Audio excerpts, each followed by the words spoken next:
There we go. Welcome to the Nebraska Post-Secondary Readiness Pilot training. We're glad we can get kicked off. We're glad that we have coordinators hired at the district levels, and we have grant subboard notification amendments that have been sent out. Dr. Pedroza, I need your signature on that one, just as a reminder. But that's kind of done to cover kind of this PD and some other things as well. And so we're just really happy to have everyone here. We are going to start with introductions. Before we do that, though, here is our agenda. We did send this out. It is going to be quite a bit of time for those joining us virtually. We understand you may not be able to be here for the whole time. That's one of the reasons we're recording this, and we will be sending out a recording. It will not be a 4-hour recording. I can't stand that myself, and so we will break it up and have chunks in shorter videos of the important pieces. But much of this will actually be focused discussion and discussion groups. For that, when we go into discussion groups, we're going to have a breakout room. We're not actually doing a breakout room, but the breakout room will be Jessica leading the virtual folks. And then in person, we'll move to the end of the table so that and have our discussion over there. So the microphone doesn't pick it up. When we do those breakout discussion groups, if it does still pick up on the microphone, please let Jessica know so that we can adjust accordingly and maybe move to a corner of the room so as to not interrupt your virtual discussions as well. I would pull up the email that I sent on Monday. It has the digital files that we'll be accessing, and that's for everybody in person and virtually that you will need to reference. And there'll be a couple other virtual files that will be sent as we go throughout. Before we dive into everything, does anyone have any specific questions about logistics or the agenda? Brian, what do I need to sign? Okay. No, you're good. You're good. Okay. So I was trying to scarf down a yogurt real quick off screen, and then I heard Marco's got to sign something. And I was like, what? You're fine. Okay. So to get funds for these guys to come, we need to do an amendment to the GSN because we had funds in our budget for that, but we need to adjust it and give them to you to use. So I did send a GSN amendment to you. I think it was sent last week. It was finally signed by our fiscal people. I can resend that to you after the meeting, but there is a GSN amendment. It's through DocuSign. And it's just a finalization of we gave you the funds so that they could travel here. That would be great. Thank you. Sorry. And no, you're totally fine. No shade. It's all good. It was just like, hey, you're here. I can remind you is really what it was. I appreciate it. I don't remember getting that, so I appreciate it. It's fine. I'm sure you get 500 emails a day. So it's not a problem. I will send it to you, and it could easily be that I had put the wrong email in. So no A. So it's just Mpedroz. It's weird. They did not put the A on my name, so it could have been. So How long, Marco? How long have you worked there now? In LPS or in this position? Well, do you think long enough they'd give you your A? I know. I can't tell you how many times people are like, "You never got that," and I'm like, "No," and they're like, "Oh my gosh, I did your name," and it's just Pedro's, and I'm like, "Why did they cut that off?" It's so confusing. So that could have been. You have the same thing, right? Yours cuts off at the end. Yeah. Yeah. So anyway, instead of a raise, I want an N, or I want an A. I want my last letter. Although the raise is probably better for sure. Yeah, true. Okay. Anyway, thank you. Okay, yeah, of course. I'll resend that to you. I'll make a note right now. So you're not the only one. Of the 4, we have 2 that are signed and 2 that are. So don't worry about it. Okay. Any other questions logistically or agenda-wise?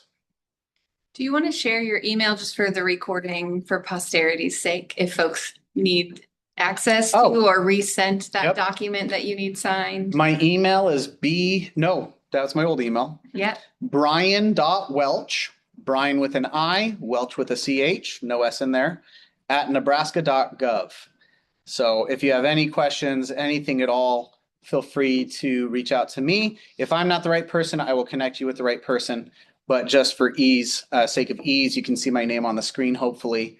Brian.welch, Brian with an I, Welch with a CH. It's Welch like the grape juice is the easy way to do it. So, and yes, I've used that my whole life and will continue to do so. Okay, so we are going to do introductions. We're a small enough group that we are going to have everybody introduce themselves.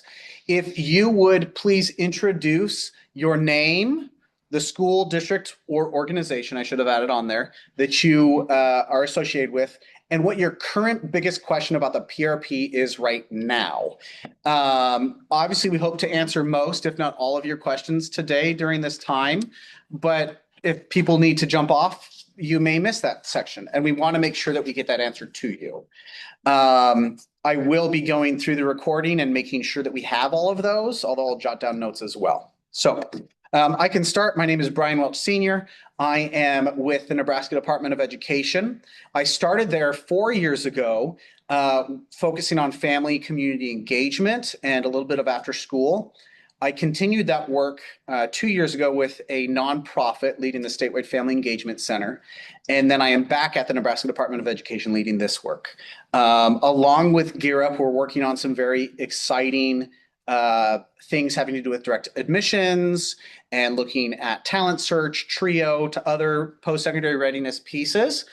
Those are still in the works, and we really hope that we can use that to add to and supplement the work that we're doing here and support the work that we're doing here. So as those come about, we're excited about that. So that's not my question, but that's kind of where I'm looking around digging into things. Jessica? Hi, I'm Jessica Jaworski. I am texting while we're here because we have some not coworkers, my superiors in DC. So we're trying to coordinate. I apologize for my distraction.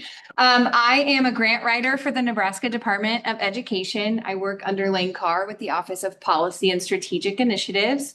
So you might know that NDE has a new strategic plan. I like to talk about this all the time. A lot of what Gear Up does, a lot of what this post-secondary pilot is designed to do is to meet the needs of our schools and our teachers and our students. And a lot of that is also mirrored in our strategic plan. So I'm really excited. My biggest question about PRP right now is how it aligns and how we want it to continue being in alignment, not just to the NDE strategic plan, but your school's next steps forward and big focuses. I know when we initially reached out to OPS, for example, you were talking about your moonshot every day, every time we turned around. And so how does this play into that? And I love the strategic pieces falling into place. So as a reminder to the in-person people, make sure to at least look at the camera once when you're You're good. Go ahead, Chrissy. Hi, I'm Chrissy Tillery. I am part of the staff at the National Council for Community and Education Partnerships. So that is the organization that has hosted the event you've been at this week. We also call ourselves NCEP, and we oversee all of the National Gear Up programs across the country. We also do some other research and evaluation on the side. Jackie and I are 2 of 3 people on the research and evaluation team. And I think my biggest question to you all is, what can we do to make this process in terms of onboarding you, having you understand like the implementation plus the research and evaluation side of things? What can we do to make this easier for you all? Yeah, hi, my name is Jackie. I'm the Director of Research at NCEP. And I would say that my biggest question mirrors what Chrissy is saying, just how can we help and how can we make this seamless within your schools and districts so it doesn't feel like one more thing that you have to do. I will say it's been kind of interesting seeing how like Chrissy's kind of up there in the organization, but I didn't know that until this week. And she's been extremely available the last month and a half since I started for any question that I have. And so while she's a big deal, she is also very available, which is wonderful. I'm just going to say that someone said to me, an attendee came up to me today and they said, "Oh my gosh, I'm so sorry." And I was like, "What are you sorry for?" And they were like, "Yesterday I asked you to do something and I didn't realize who you were." And I was like, "Please." They were like, "And you like went and got me something from the bathroom." And I was like, if the day that I don't do those things, and trust me, we have some speakers that come in and don't do these things, is the day that I need to retire. And I will say we have a 3-person team and one of them was sick. And so me and Jackie, like what we have done this week, and I'm so glad you didn't get sick. And we're here. So thank you. We're really, really happy. We'll talk about this throughout the day, but just really happy to partner with you all, with the Nebraska Department of Ed, with the schools, and with Vela. Jennifer, would you please introduce yourself? She is on screen for that. I just wanted to make sure I'd unmuted. So my name is Jennifer Kearse, and I direct a small nonprofit called Vela Institute. And we are a group of about 6 individuals, so super small. And we work with universities and school districts all across the country, really kind of focused on how do we help students make that transition into a pathway, whether it's a career or post-secondary education, but doing something meaningful after high school. And what are those services? What are those things that we're doing that have a relationship to finding your path after high school? So I definitely echo what both Jackie and Chrissy said around wanting question for you all about wanting to make sure this process is seamless. But maybe I would just add also, as the evaluation team, we also have the opportunity to help maybe answer some of your questions that you might have about what's working. And so hopefully the work that we're doing around evaluation, I hope is relevant to your work and will help answer some of the questions that you all have about, how do we do this in a way that maybe has the biggest impact? Wonderful, thank you. Let's have LPS go next. Mark. Hi. Oh, him? Oh, well, no, it's okay. Go ahead, Dr. Pedroza. All right, Marco Pedroza. I am Director of Federal Programs in Lincoln Public Schools. And my biggest question is just probably around timing. We're in year 2, and so just wanting to follow the guidelines while already submitting our budget and already have our ideas in place. And so just ensuring that we're doing what we're supposed to do along with the opportunities that we have in place. So, and thank you for allowing us to be a part of this. This has been fantastic now in our second year, as we start our second year. So thank you. Well, glad to have you. Joe? Okay. Joe Morrison. I work as a teacher at Northeast Lincoln Public Schools District. I've been there since January, so incredibly new.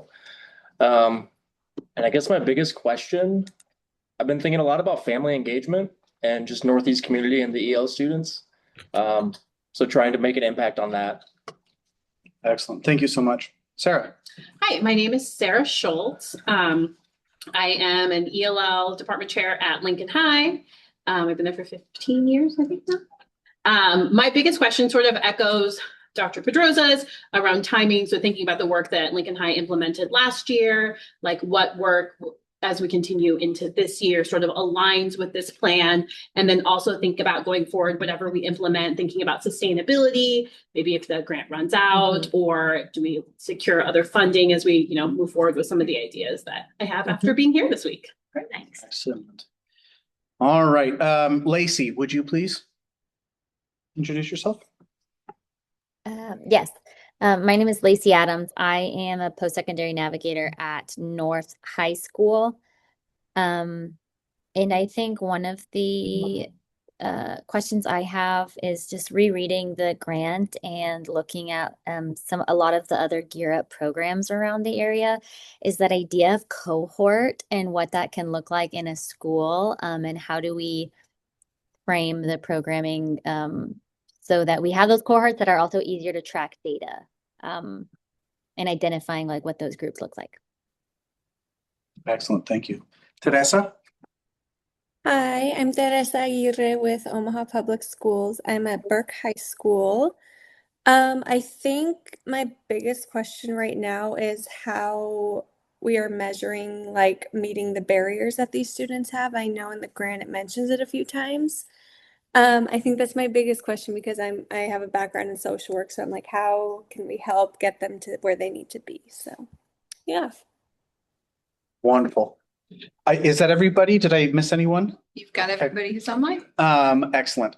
And it's been great I think I've met every single one of you except for Marco in person at this point. I am in Lincoln. I'd love to come and meet you in your office if you would like that. If not, totally get it. So, I'm an annoying middle school teacher. That's my job, is to be annoying and pester. So. Well, I'm a former middle school principal, so I think we'd get along great. That is good to know. Added that just for their reference. Yes. So we can clarify. Thank you. And so here are the contacts and the information of all of the people who are at NDE and evaluation level. Oh, SKY. We spelled Jessica's name wrong. Jackie. It's okay. It won't actually make the change because I'm already in presentation mode. No. It's okay. But when you open it Yeah. late. Yeah, That's true. So it's my fault. if- That if preview. push comes to shove and it's easier for you to remember one, please email me. Once again, brian.welch@nebraska.gov, and I can route it. However, this is a great overview of who is doing what. So Jessica is the one pursuing a lot of those new funding sources that I mentioned, and other ways that we can continue the work, including getting a federal Gear Up grant is one of those. Jennifer and Todd are looking at collecting the data pieces, and we're going to talk about that later today. You guys actually may have seen Todd throughout the conference. He was here the first couple of days. I don't know if you met him, and then Chrissy, Jackie, and Thomas are overseeing the evaluation of the data. So they're not the ones collecting the data pieces, but they're taking that disaggregated data and doing the evaluation and looking at how are we meeting those barriers? Are we doing a good job of that? Speaking to Tedessa's question. So that's kind of the breakdown. Vela collects the data, and NCEP is evaluating and looking at what we're doing.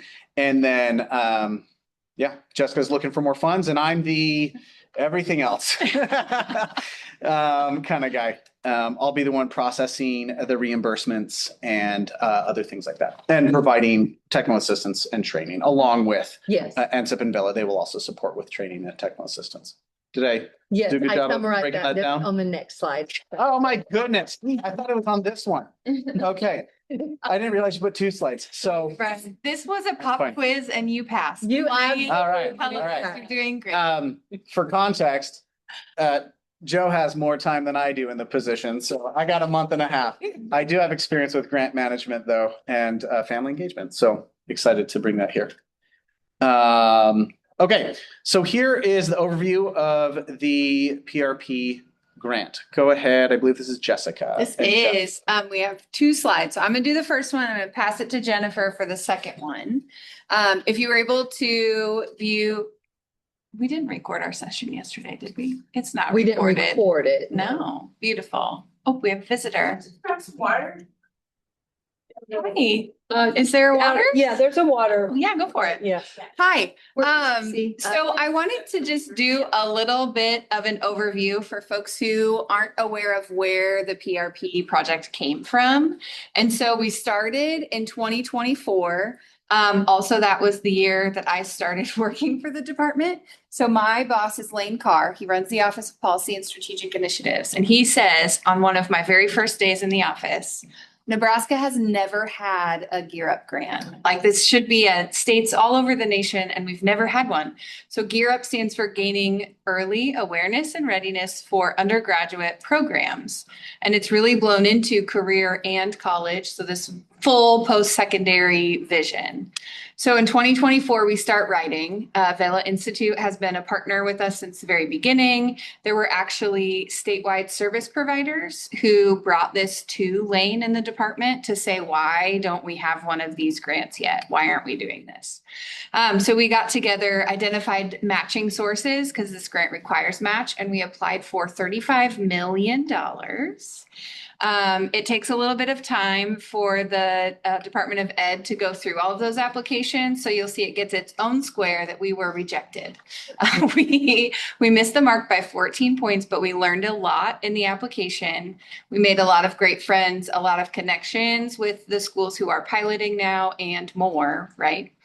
And then we got together, and I believe it was Jennifer who said, let's give it a minute, and then let's do a Zoom call with all of our partners again and talk about what happened, what we're going to do better, what we're going to change for the next thing. So we sent out an invitation. We just said, here's where we're at. We still think this is important. We want to keep going. Who's in to keep going, even though we don't have funding yet? Everybody came back to the table, including some of our matching sources. So that is the next box. In 2025, one of our private foundations who has asked to remain anonymous worked with us for longer than probably 6 months to back and forth to create what now is the post-secondary readiness pilot program. So we were given a grant of $3.6 million. So we had to, scale things down a little bit. Instead of 16 districts, which we originally applied in 2024 with, we are serving 4 school districts. Instead of 26 schools, we are serving 6 schools. And we're going to keep building those relationships, right? So we're in year 2. Services are looking different at every school, and we expect that to not change, right? Everything should be different because your students are not the same from school to school. And as we look at a future arrow, right, as we move forward, we have already used the models that you are putting into place to look for other applications. We submitted a national talent search grant, which was upwards of 35 million and would include several of those same schools.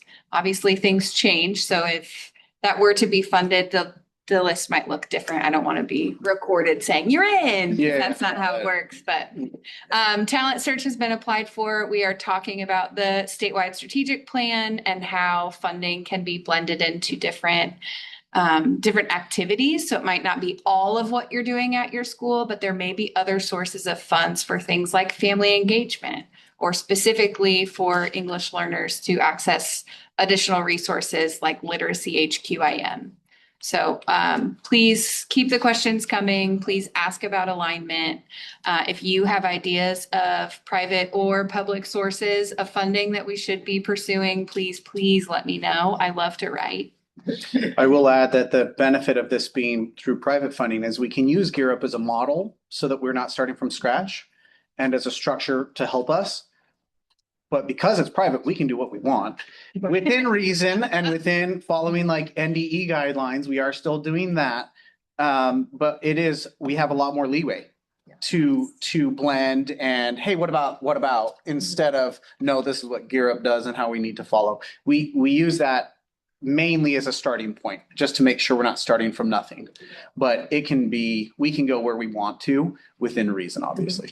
And then Jennifer, if you want to do the next slide. Yeah, thanks. I was trying to think about how do we talk about partners, and full transparency, I had just read this really interesting article. I don't know, it was in my news feed, and it was about this woman who every 2 months plans a dinner party, and she has a theme, and she really thinks about who she's going to invite, and they, there's sort of scripted out kind of questions and information that people bring to the dinner party. And I was sort of intrigued by that idea. And so when I started thinking about partners, I was thinking about it's kind of like inviting guests to a dinner party.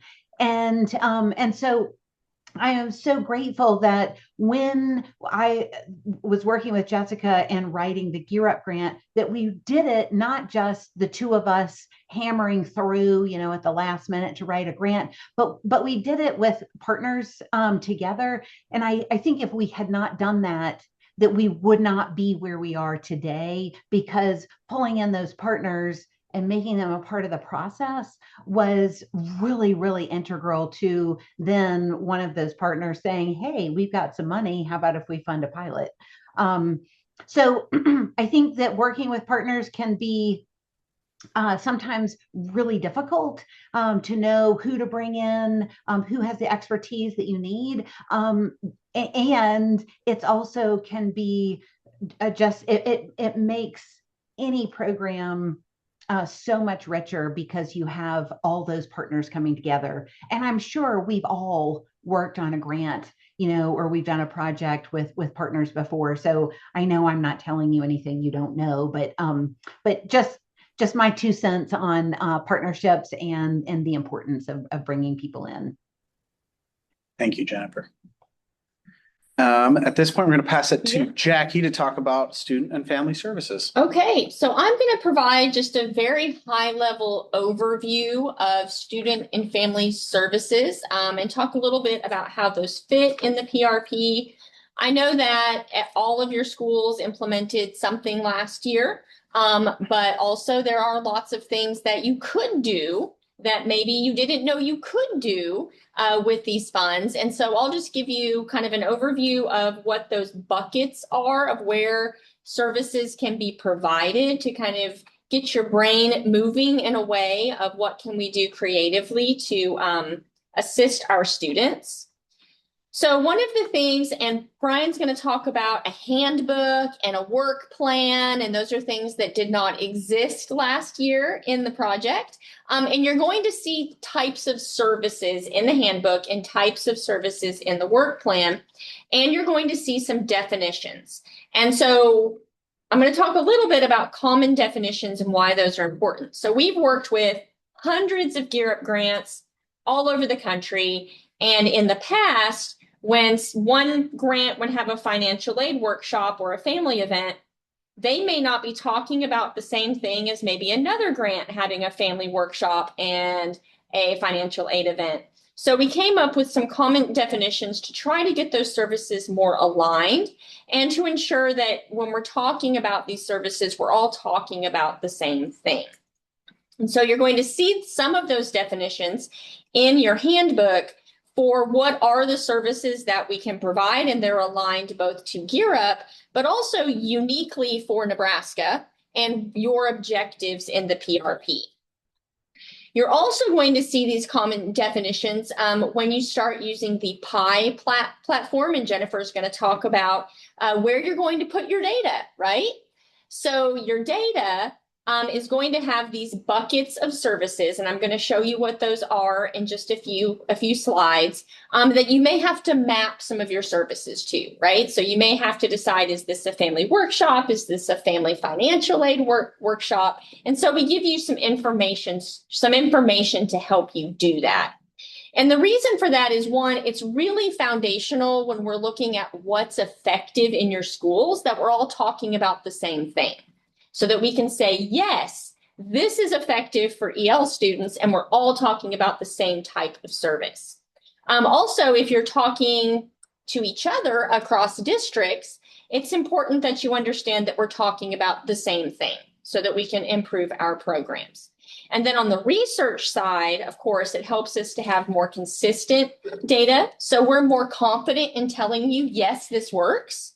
And also just helps us get a better, robust evaluation of the whole program, which can be used to help you get future funding, right? Because you can say, look, we've done this research and it shows that it works, and give us more funding for these services because they're good for our kids. So there are a couple types of definitions, and we can provide you the ones from Gear Up, but again, you are going to have some definitions in your handbook, and I just kind of want to go over, that's why they're there, just to kind of guide you when you look at PI and you have to enter your data, or when you're trying to do your budget. Those definitions are there to kind of guide you onto where those services can be. And we'll show you where those are in the in the next section. Okay, next slide, and the next one.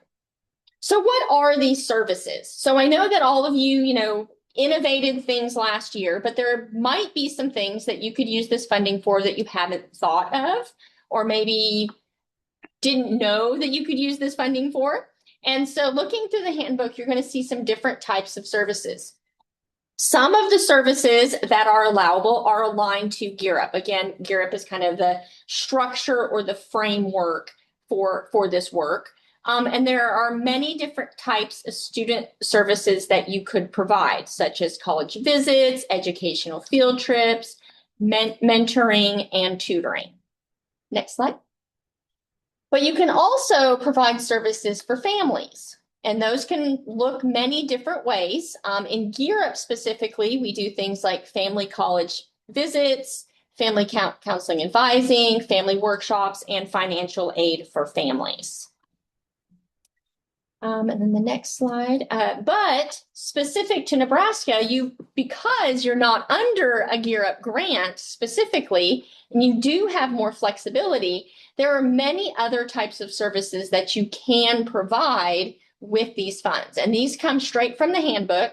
Again, these all have definitions that give you a little more explanation of what this looks like in your district or school. But it's important to know that really we're looking at many types of services to support students and families as you work toward those outcomes that you were looking for. And, for Nebraska specifically, it adds things such as absenteeism interventions or dual enrollment or professional development. So all types of things that, you might see that you're not doing now that you could add on top of the services for this next school year. All right, which leads into the coordinator guide, because it does give you so much more detail about these services. And can I just add one thing? So Do you want me to go back? no, you don't need to go back.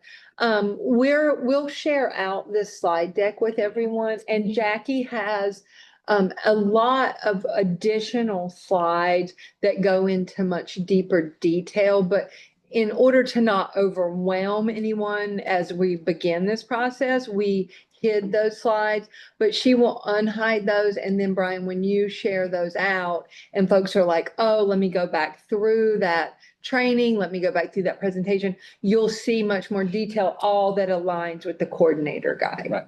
And that will likely be Monday or Tuesday. Something logistically I did forget to mention, please feel free to take care of any of your personal needs at your discretion. Just take care of what you need to. That's important. Some people feel like they need to wait until they get permission, and I'm one of those. So I like it when people say, take care of your needs at your discretion. You're all very intelligent human beings, and we recognize that. So we wanted to dig into the coordinator guide at this point. If you don't already have that open, there's a QR code on the screen as well as the bit.ly. If you don't know what bit.ly is, it is a shortened website address that will take you directly to it. This is the official version housed on the Nebraska Department of Education Google Drive. It is a draft, and that is because when I started a month and a half ago, very quickly I realized, and both LPS, OPS, and others are like, we just need more information. And so we got this out as quickly as we could, referencing all of the things that we needed to reference. For example, the grant application itself, other examples from other Gear Up states, including West Virginia, Oregon, Washington. We looked at federal regulations. We looked at regulations at the Nebraska Department of Education. And so it is taking all of those into effect, and we try to be as inclusive as possible. If at any point today or any day in the future you realize, hey, we need some more information or it should be added here, please let me know and I'll just add it. We are going to get this sent through a makeover phase with our graphic designer, but we didn't have enough time to get that done before today, and I didn't want to wait the 2 weeks to get you the information. So things may change, and we'll make sure as they're updated, we have the correct date on the last updated. So things will change, and if it's anything, anytime there's an update, I'll send out an email with that link and a summary of what the changes were, just so people are aware, hey, we changed this, that, and the other thing. Okay. So can we get thumbs up if you have that up and ready to go virtually as well, Jessica? Are we good? Thumbs. Okay. So what we wanted to do is take 10 minutes to just dig in and explore the coordinator guide. Specifically, some of the things that were referenced by Jackie just barely, those service definitions you can find in Appendix B. That's the very, very, very end. Appendix A has the Nebraska PRP activities with an alignment to those service definitions in Appendix B. So it's, hey, if this is the activity you're doing, here's what you're going to need to report it as to match the Gear Up definitions. That chart also has example allowable and unallowable activities for each of those things. And so those appendixes are, I think, a great place to start. But if you also want to go back up to the table of contents and just kind of go where you want to, great. Section 1 is all about kind of an overview of the PRP grant. Jessica covered some of that. However, section 1.2, I believe, goes exactly to Dr. Pedrosa's question, and I think it was also Sarah's question about the timeline. That is updated as of this month. We had an old timeline in the grant application, and when I came, I looked at it and I freaked out because like, oh crap, we're so far behind. We updated it. We got permission to update that.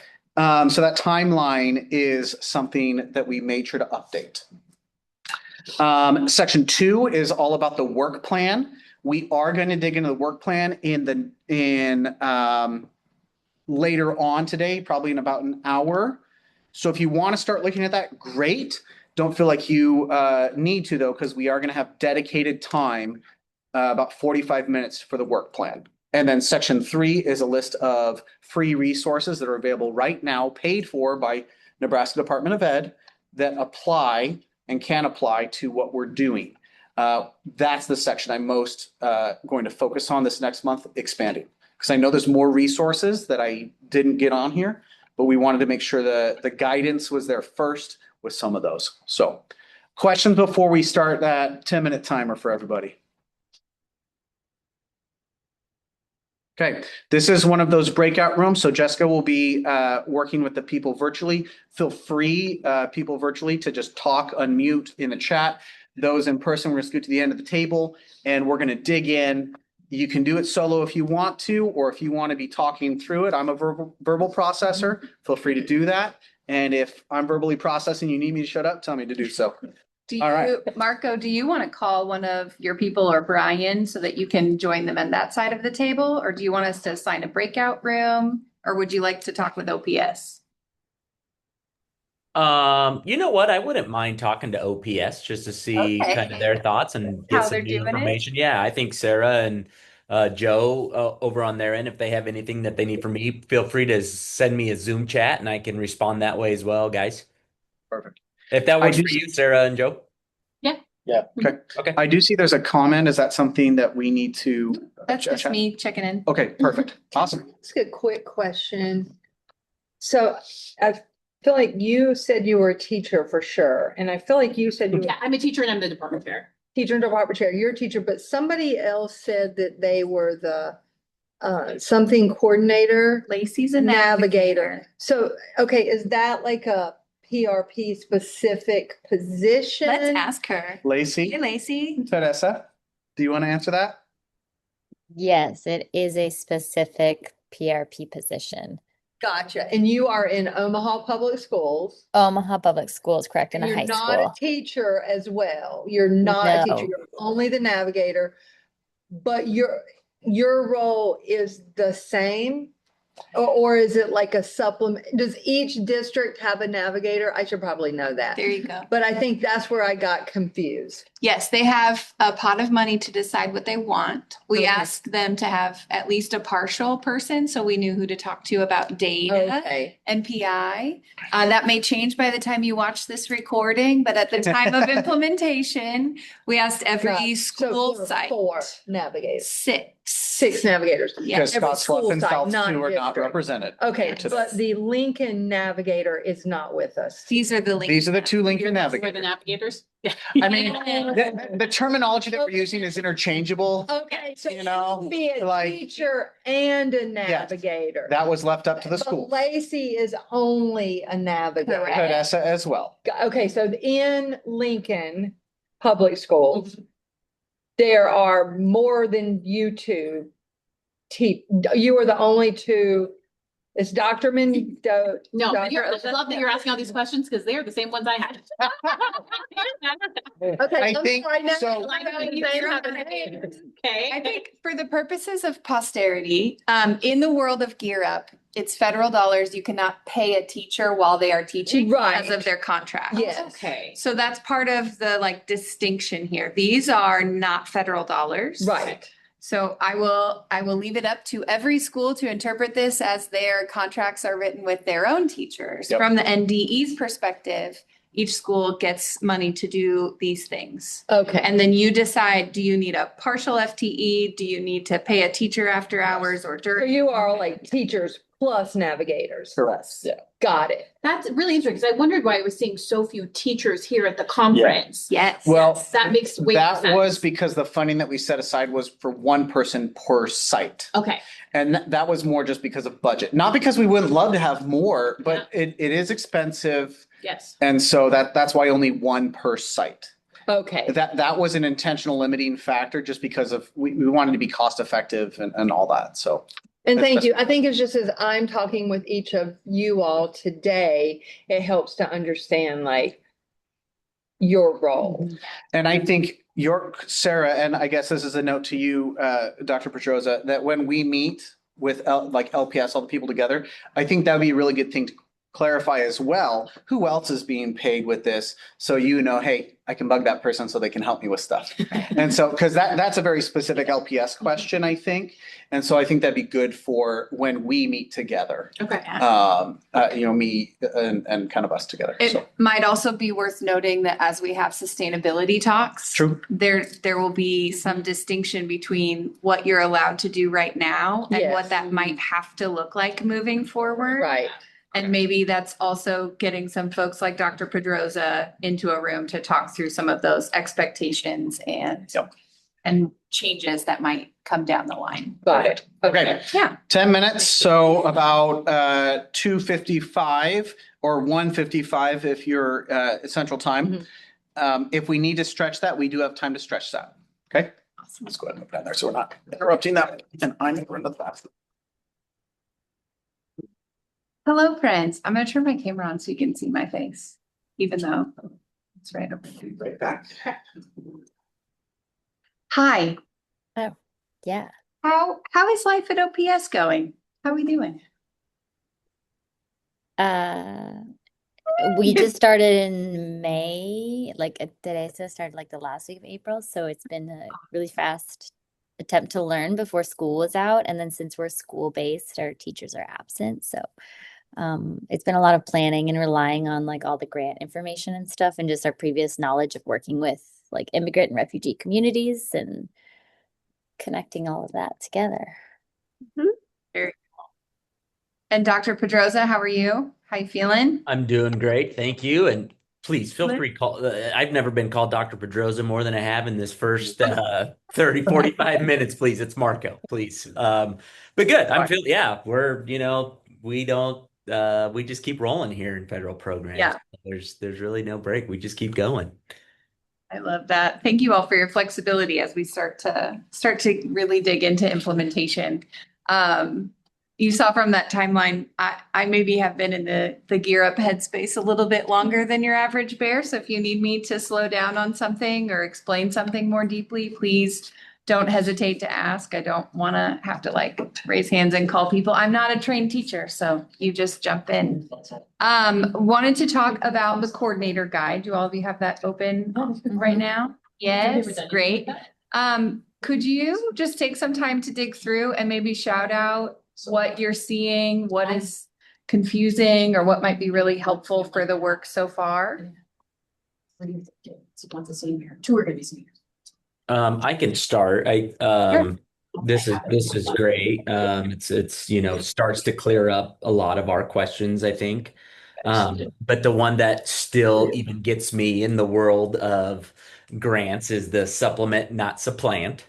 And Yes. so two of the things like right away, my budget supervisor, Mackenzie, who will be on later, Okay. right away was like, oh my God, are we supplanting with So first of all, and I think they talked about this a little bit, like with Sarah more than anybody, because she was an EL teacher, but now as part of the coordination, she's doing a lot of this work during the day. So we moved her into this grant or the Gear Up.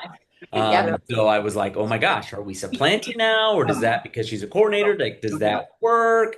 And so that, I have those questions, because there's always some of that. And then just some of our Saturday programming that we're doing where we were like, oh, this fits our the tutoring aspect of things. So we can fit it into there, but we were doing that before. So now are we supplanting with that, even though we're going above and beyond with additional people? So again, we had done all this before a lot of this came in. So now it's like, oh my gosh, I think our budget's been approved, so are we good? So those are the questions I have as I look at this guide now, like some of those things that we put into place.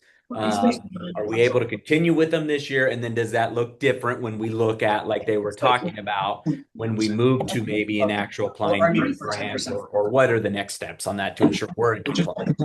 Yeah, absolutely. I think supplement, not supplant, as a general rule, requires so much individual speculation, right? Yeah. So I want to make sure and say, for recording's sake, that anytime you have a question about whether it is or isn't supplement, not supplant, reach out, right? Yeah. We want to be able to walk through and help you with that.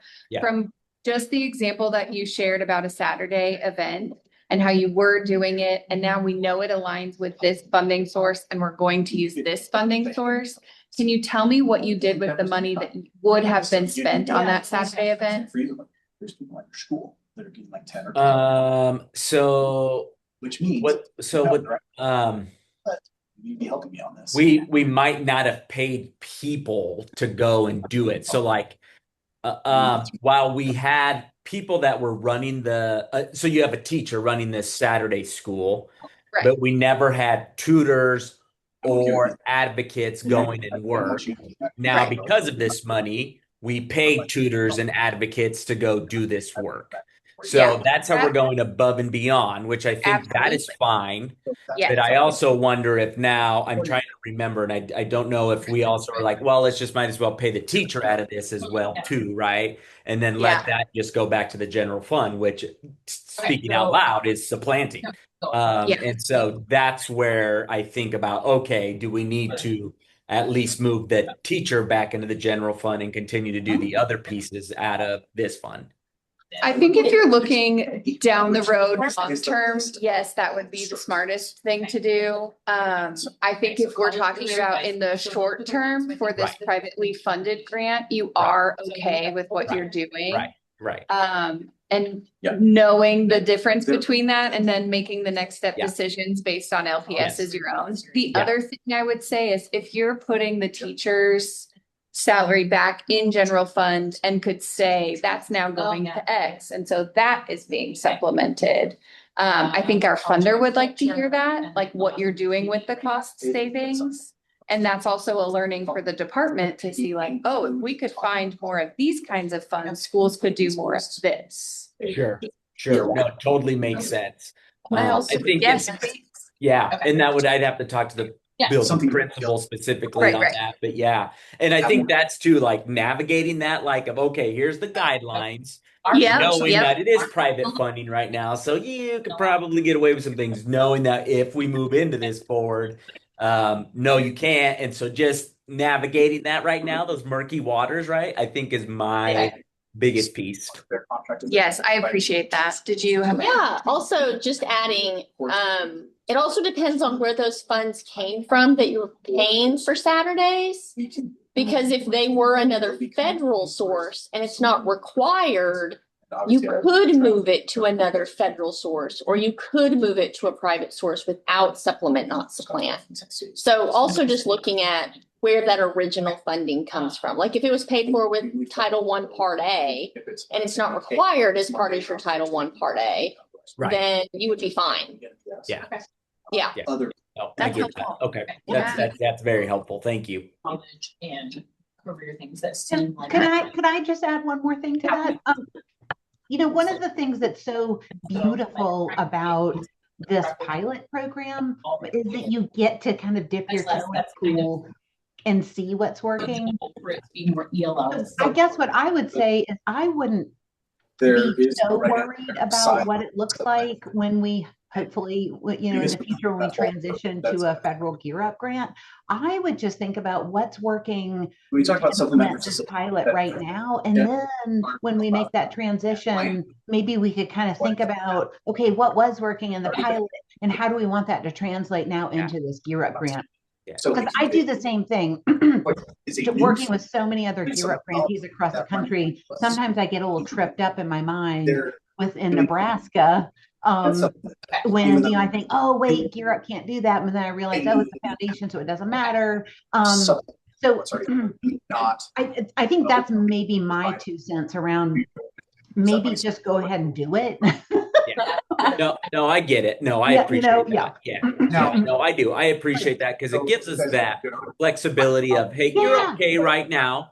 If it works though, like what does that look like when we transition to make sure that we're in compliance, but that it is still working? Yeah, no, totally get that. And that provides great clarity. Thank you all. Money because they won't be able to. And then you'll lose the thing. Awesome. Part of the reason that we still stuck with supplementary. I'm sending Brian notes to share out so we can follow up and make sure that as this draft becomes less drafty, we include things like, hey, if you have questions about supplement, not supplant, let's talk sooner rather than later, right, Marco? Yeah. Not after, before. Yes, yeah, before we move all of these teacher salaries, let's just have a chat. Yeah. Longer than. All right, what do you wish was included in this guide so far? Also knowing that you have time to change your mind. Avid school. Maybe something that I could point out that's already in there, or maybe something that Brian can work on when we get back from DC. We want to help all kids and cost effectiveness. And so, but if we do get one, we want to do that. Okay.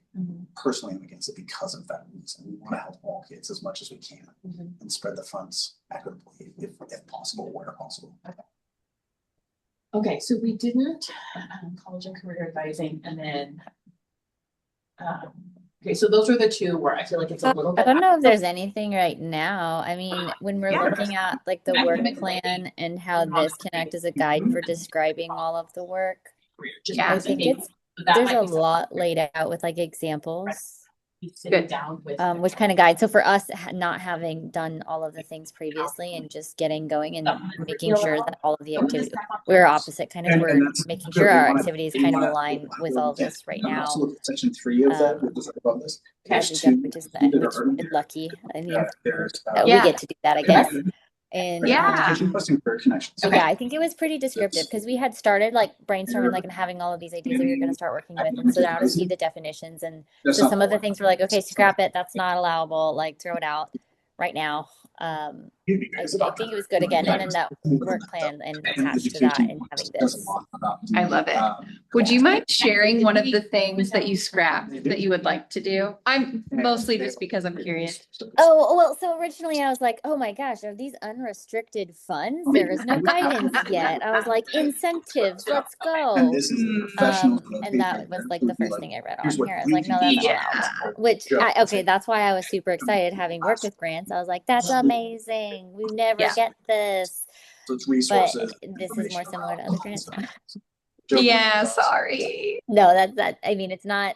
It was more unexpected if it had been unrestricted funds completely than this, which is more similar to everything else. Got it. I think about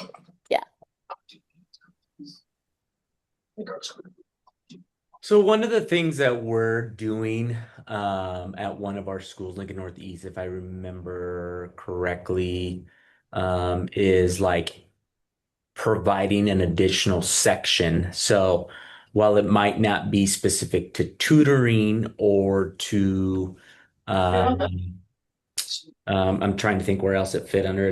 I'm reading it on my phone, and so that's why I keep looking down, by the way. But it was like in between, like trying to fit it within tutoring workshops and maybe there's one other one that I'm looking at. Oh, comprehensive mentoring. But like offering specific classes to EL that they need for graduation per se, right? So we tailor this class specific to EL. And I think we're like offering an additional Algebra 2 class or something so that we can focus on just that population, like making sure that fits in within one of those moving forward and just,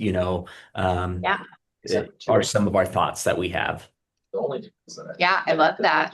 And again, as we navigate into potential future federal funding, they don't want us to pay for teachers, right? Right. Correct. But for now, I love it. And how are we capturing that from an evaluation standpoint Well, to say, so that's what I've been thinking about. Right. Since we just had this conversation and, it wouldn't be that we would ever be like, oh, whatever, Omaha Public Schools who's implemented this full-time navigator, Another 5 minutes yet? yeah, is that okay? Yeah. That was Okay. just checking. who's implemented this like full-time navigator So for example, position. there are- We wouldn't compare like Omaha's results to Lincoln's, but based on like their model. Right. But Synergy is what helps. we can do some structured evaluative things around like, You can't, how does it work having a navigator versus having Sarah, teachers take on, this, extra give you one responsibilities? Like what does that look like in terms of differences in terms of like class. And so it's just how it fits within the functioning with the And so. schools? Yeah. For sure. There's a variety of different. Super fascinating. Yeah. Yeah, because one of the things moving forward is like we That's would what- not technically be able to pay teachers to do an optional, an additional period that just focuses with EL students, right?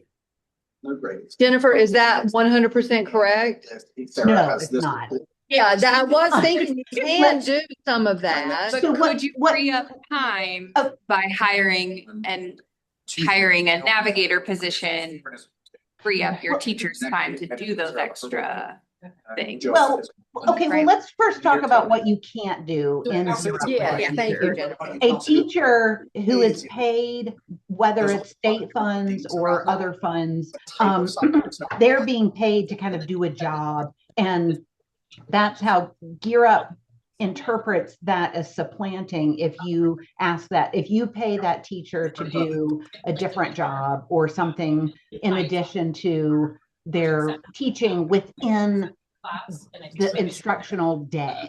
Yes.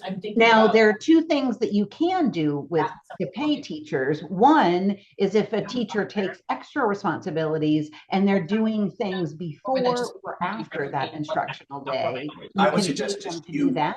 You Yeah. accessing. And do is, Marco, students. when you were and- giving your example about an extra algebra 1, I think, class, maybe for students. And then, and that's fine. And so, but like, That we could look extra at class, it. because Okay, that's not this would be something great data that point, was this would be great data point, in the the rest school more day because that was that's- being offered. That is an expansion of.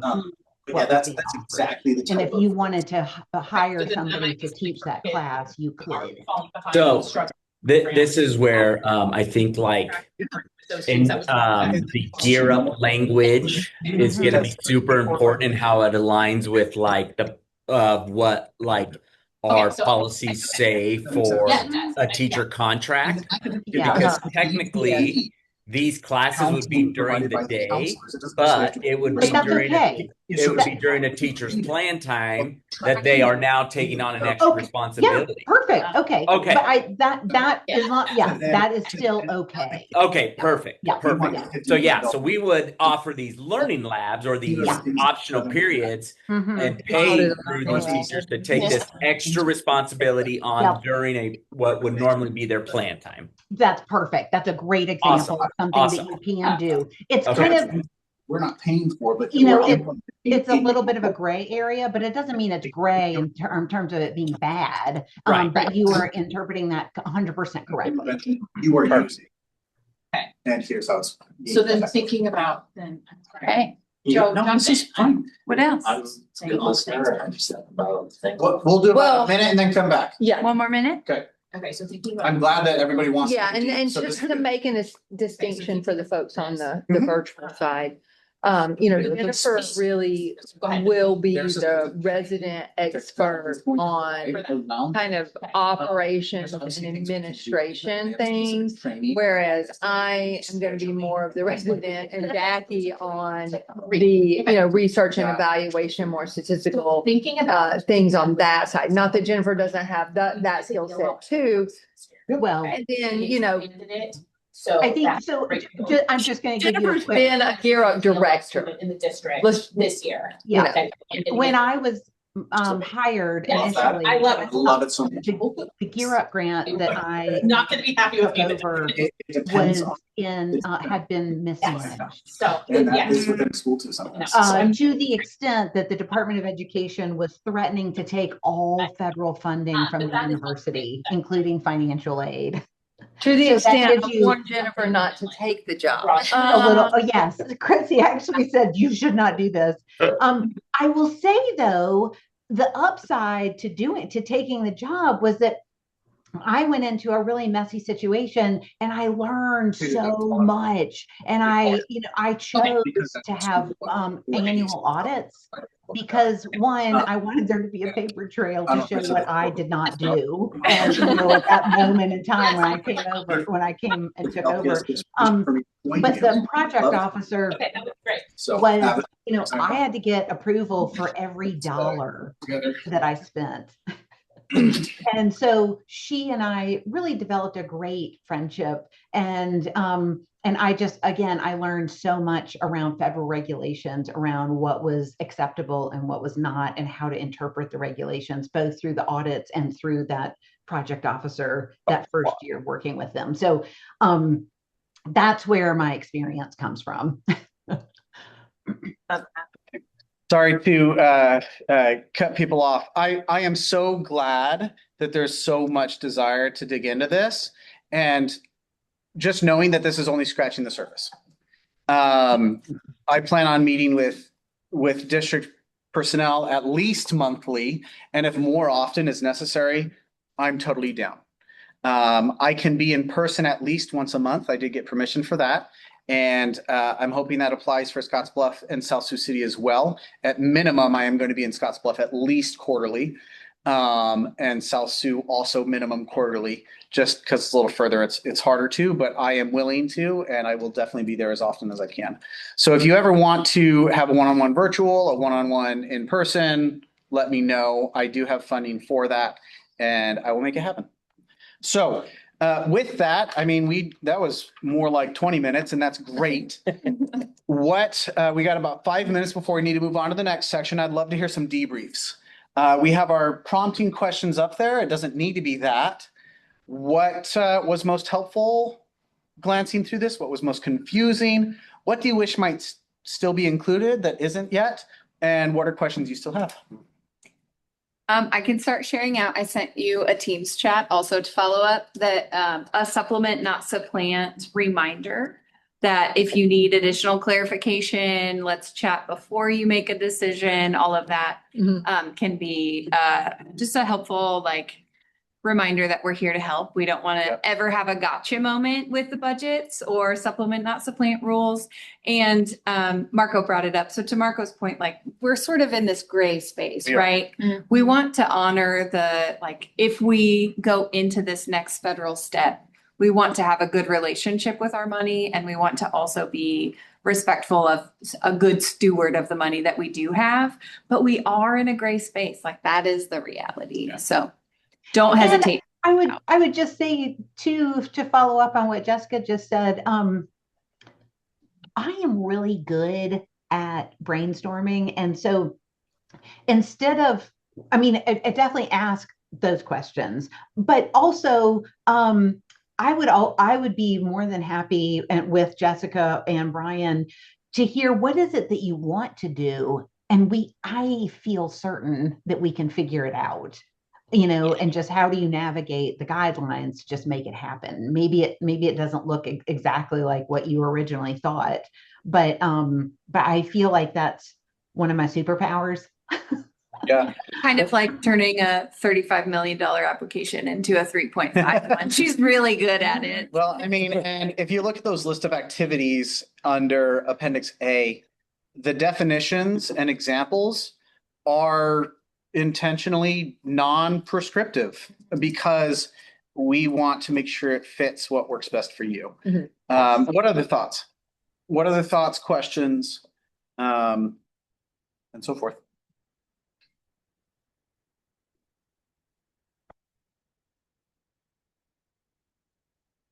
And that may be an evolving, right? Oh, Like an yeah. open-ended for a while, Oh, yeah. right? Because you right now you're like, oh, well, we just looked at it. And so, once you really start like reading it and putting it into play, you may be like, oh, well, this is confusing, or this is not here.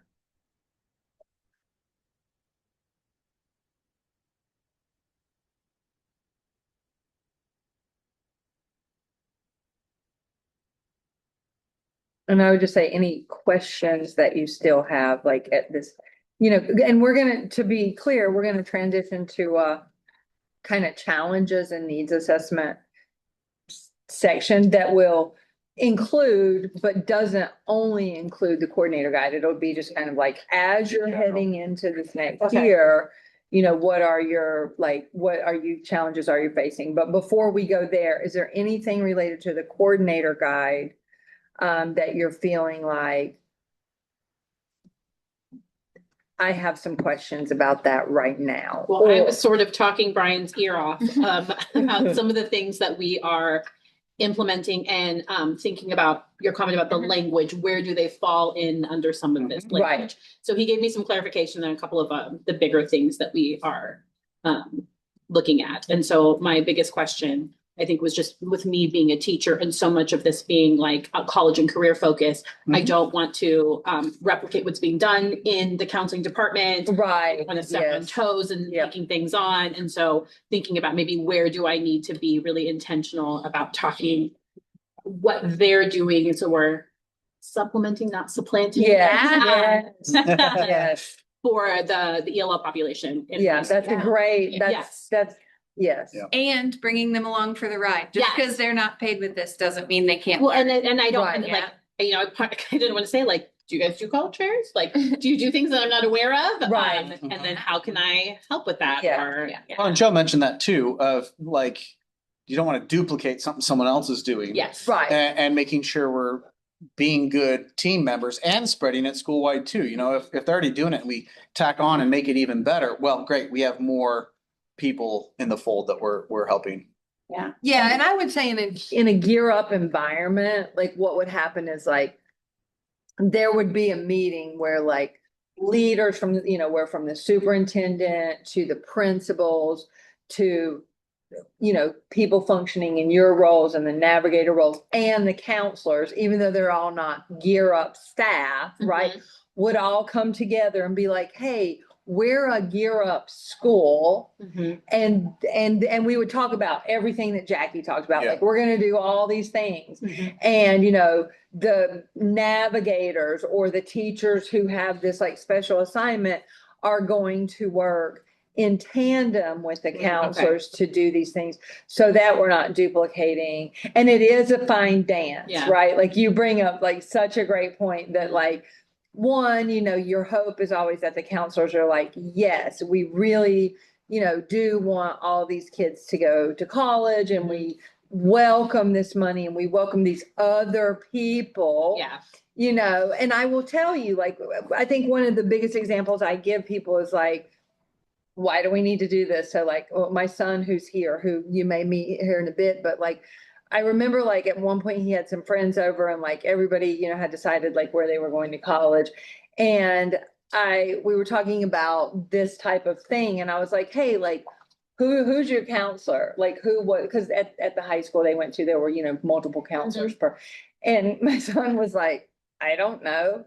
He was like, I had never talked to a school counselor. Like nobody's ever reached out. And then it was kind of like, that was the theme. Okay. So, I think sometimes like the counselors have like specific roles and like they're working with certain kids who like really need help.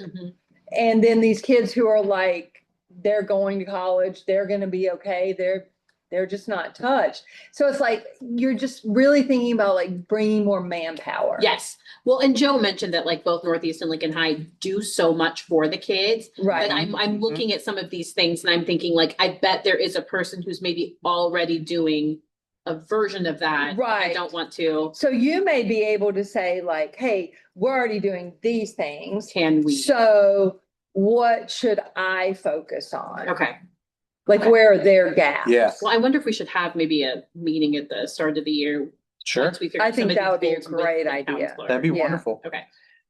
Joe had mentioned something about that too. Okay. Anybody on with us virtually that would like to share before I move on?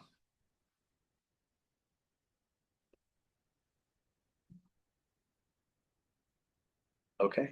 I will say we had a real brief conversation about how the guide helped us decide if something was allowable or unallowable. Yes. And a reminder that if anyone is having similar thoughts as you're going through this workbook or going through this recording, to please reach out. Jennifer offered to say, if there's something you want to do, there might be a way to make it allowable. Oh, for sure. Without, forcing a square peg in a round hole situation. But so please reach out.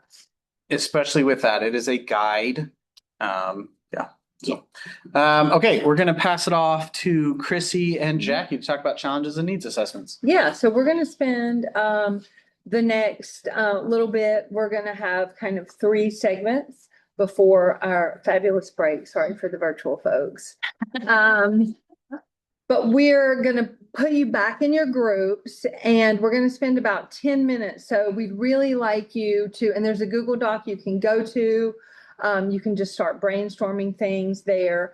But really would like you to document like the top 2 to 3 challenges you feel like you have. Again, these are not necessarily related to the coordinator guide. This is just like, we're getting ready to start the school year. We're involved in this project, no matter what your role is. And so these could span anywhere from administration, budget, documentation, serving students and families, data, questions that we have, like when you give us data back, what do we do with that? So just I think for us, and you may be at this point where you're like, I don't even know what my challenges are going to be, but somebody else might have your challenge. So we're just going to document those. Then we're going to share those, just kind of talk through those. And then we're just going to all, Brian, Jessica, Jennifer, Jackie, and I talk about like solutions. Okay. Yeah, and you will notice on the Google Sheet that there's group 1 are those who are participating in Zoom. And group 2 are those who are participating in person. So there's just a place for you to document your top 2 to 3 challenges as you come up with those in your discussion. And if you have 5, that's okay. Perfect. Are you gonna keep track of time or would you like me to? I can keep track of time. I was So trying to pull it up and I didn't get it. we'll be until 3:25. Can you send me that link? The link to the Google. Yeah, I was trying to type. Jackie, do you wanna join us over here? I got it. didn't have the slides. We have Okay. a better split of people. Let me make sure this is working. It's coming up. No, it's me. I was typing it in letter by letter. It's my. Oh my God. I know. I can get it to her. Thank I love you. it. So yeah, any notes on this? That's excellent. My mind's just, no, it's good. Yeah, it's good. Type it out or else. And see, I'm just thorough. Sorry. No, you're fine. The processes. Maybe you're more aware of this. Are you all able to access that But like, Google Drive Drive? give the indication that like the plans that we set sort of last year are kind of what. I think you need to put the link in the chat for us. Yeah, That's sorry. what- Okay, coming. It's on its way. Yeah, okay. I was wondering if I just like got sent it somewhere and couldn't find it. Continue to break. You down. got I've it. clicked on the screen like 3 That's what times I'm now. I tried yeah. to copy and Make it paste bigger it from the for me. screen, also not an option. I started typing it in a letter at a time. Thanks so much. No. Sorry, it's like a 10-step way to do it. No, yeah, I should have pulled up the slides earlier. Now, I apologize. That's okay. On that, to some degree, yes, to some degree, no. Go. No, but. But as she's doing that, we can start talking about the challenges. They have a better idea, and this is a good plan. The district came up with a great plan. Okay. But There is not that's the where I'm link. at. There's the link. Sounds good. Oof. And Sorry about we that. Have some brainstorming time built in. There we go. Yes. Okay. That's Our yeah. challenges To do- and needs What are assessment. your things that you really want Our group one. next year? So that'll be a time for you to start formally. Is everybody able to access that so far?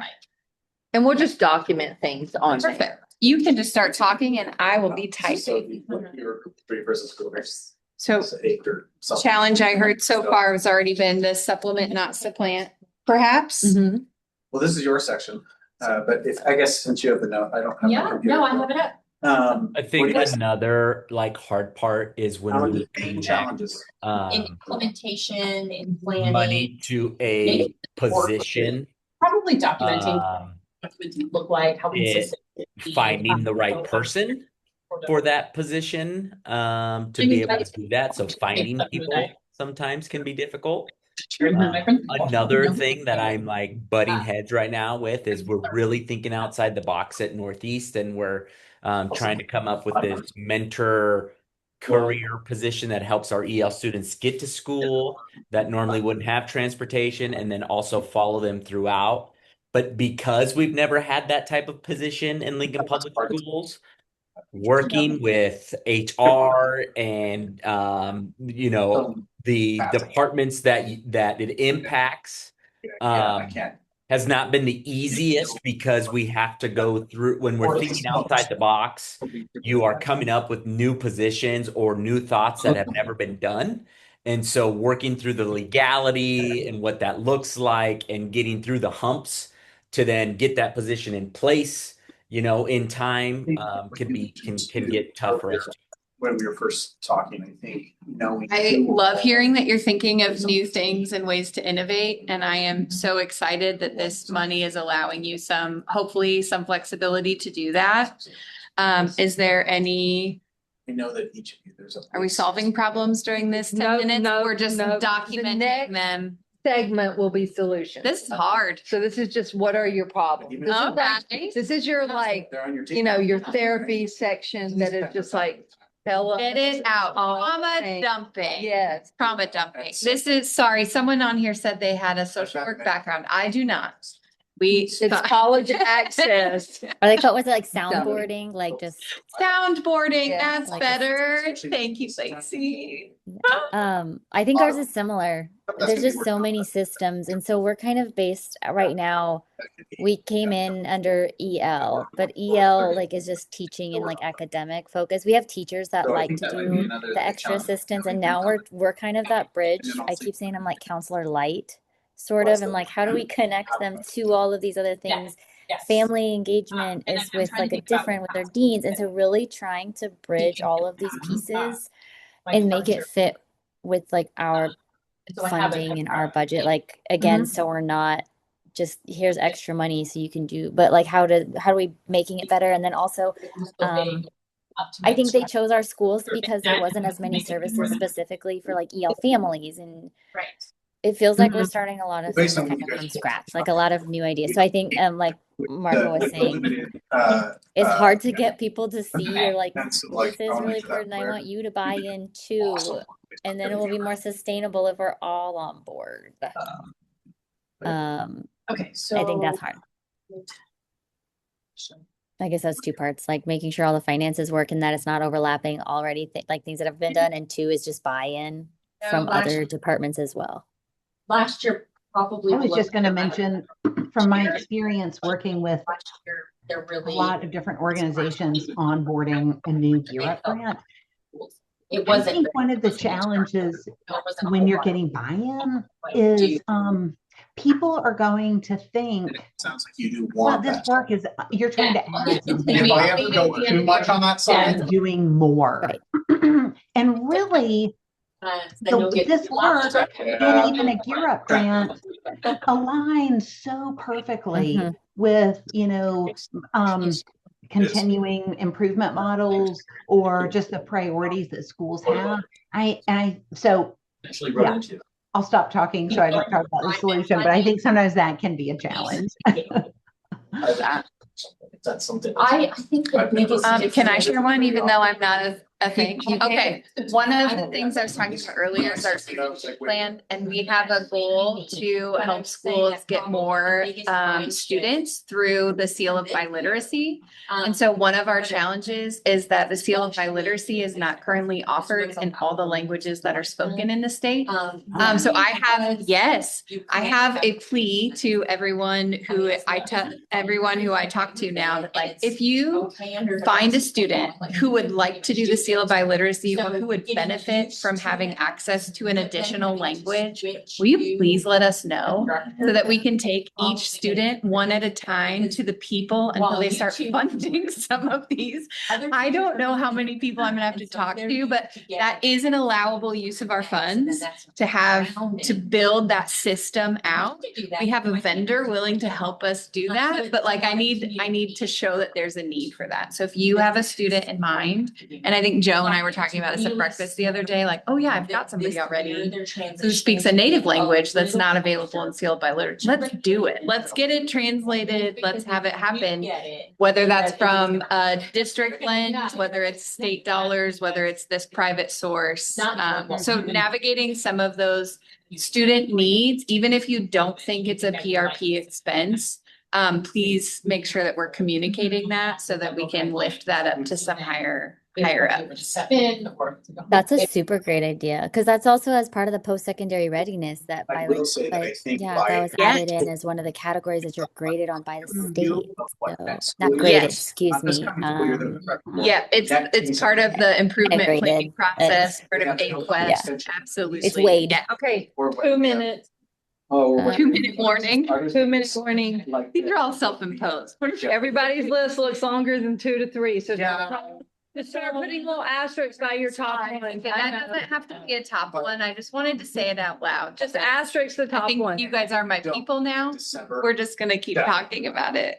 But I think October easily. will- I think one I thing think that that's a I very have run realistic into deadline. a lot is with the EL students, Most the direct work we've been doing, December. is the like Is that- comfort they have going into activities and Just knowing clubs federal and guidelines spaces and where things like there that, are I think that non-EL that's students. pretty reasonable to So I say. think figuring Obviously, out, who okay, knows what's gonna happen, we but like. make it on both I'd be sides surprised if we comfortable didn't to, really blend do it. together, learn from each other, feel like this is a safe December. space. So, yeah, I've noticed that working with the Challenge, and I don't know if students. you felt this, I don't know what it's like in Yeah. your schools, does everybody know what That's like, PRP? yeah, the balance between how much do we do just for EL versus we're trying to put them into systems that already exist in the schools without recreating a new one just for How do you EL. make Yeah. school thing? How do you Interesting. inform all the teachers? How do you inform all the families? I love that. How do you inform all the I would students, also like us to etc.? look back, because she said 2 to 3 challenges. What on this list, so far we have 7. Do you want Oh, yeah.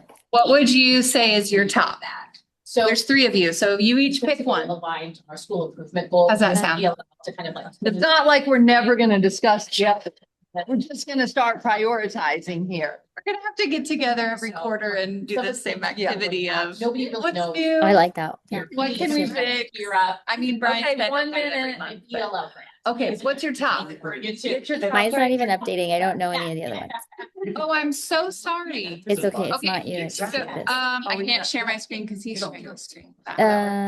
Oh, yeah. There's How about I 7, pop right? them in the chat? Yeah, do that. Okay, I'm gonna throw them in the chat. The whole time I thought they could see what we could see. No, I sorry. think that we all do.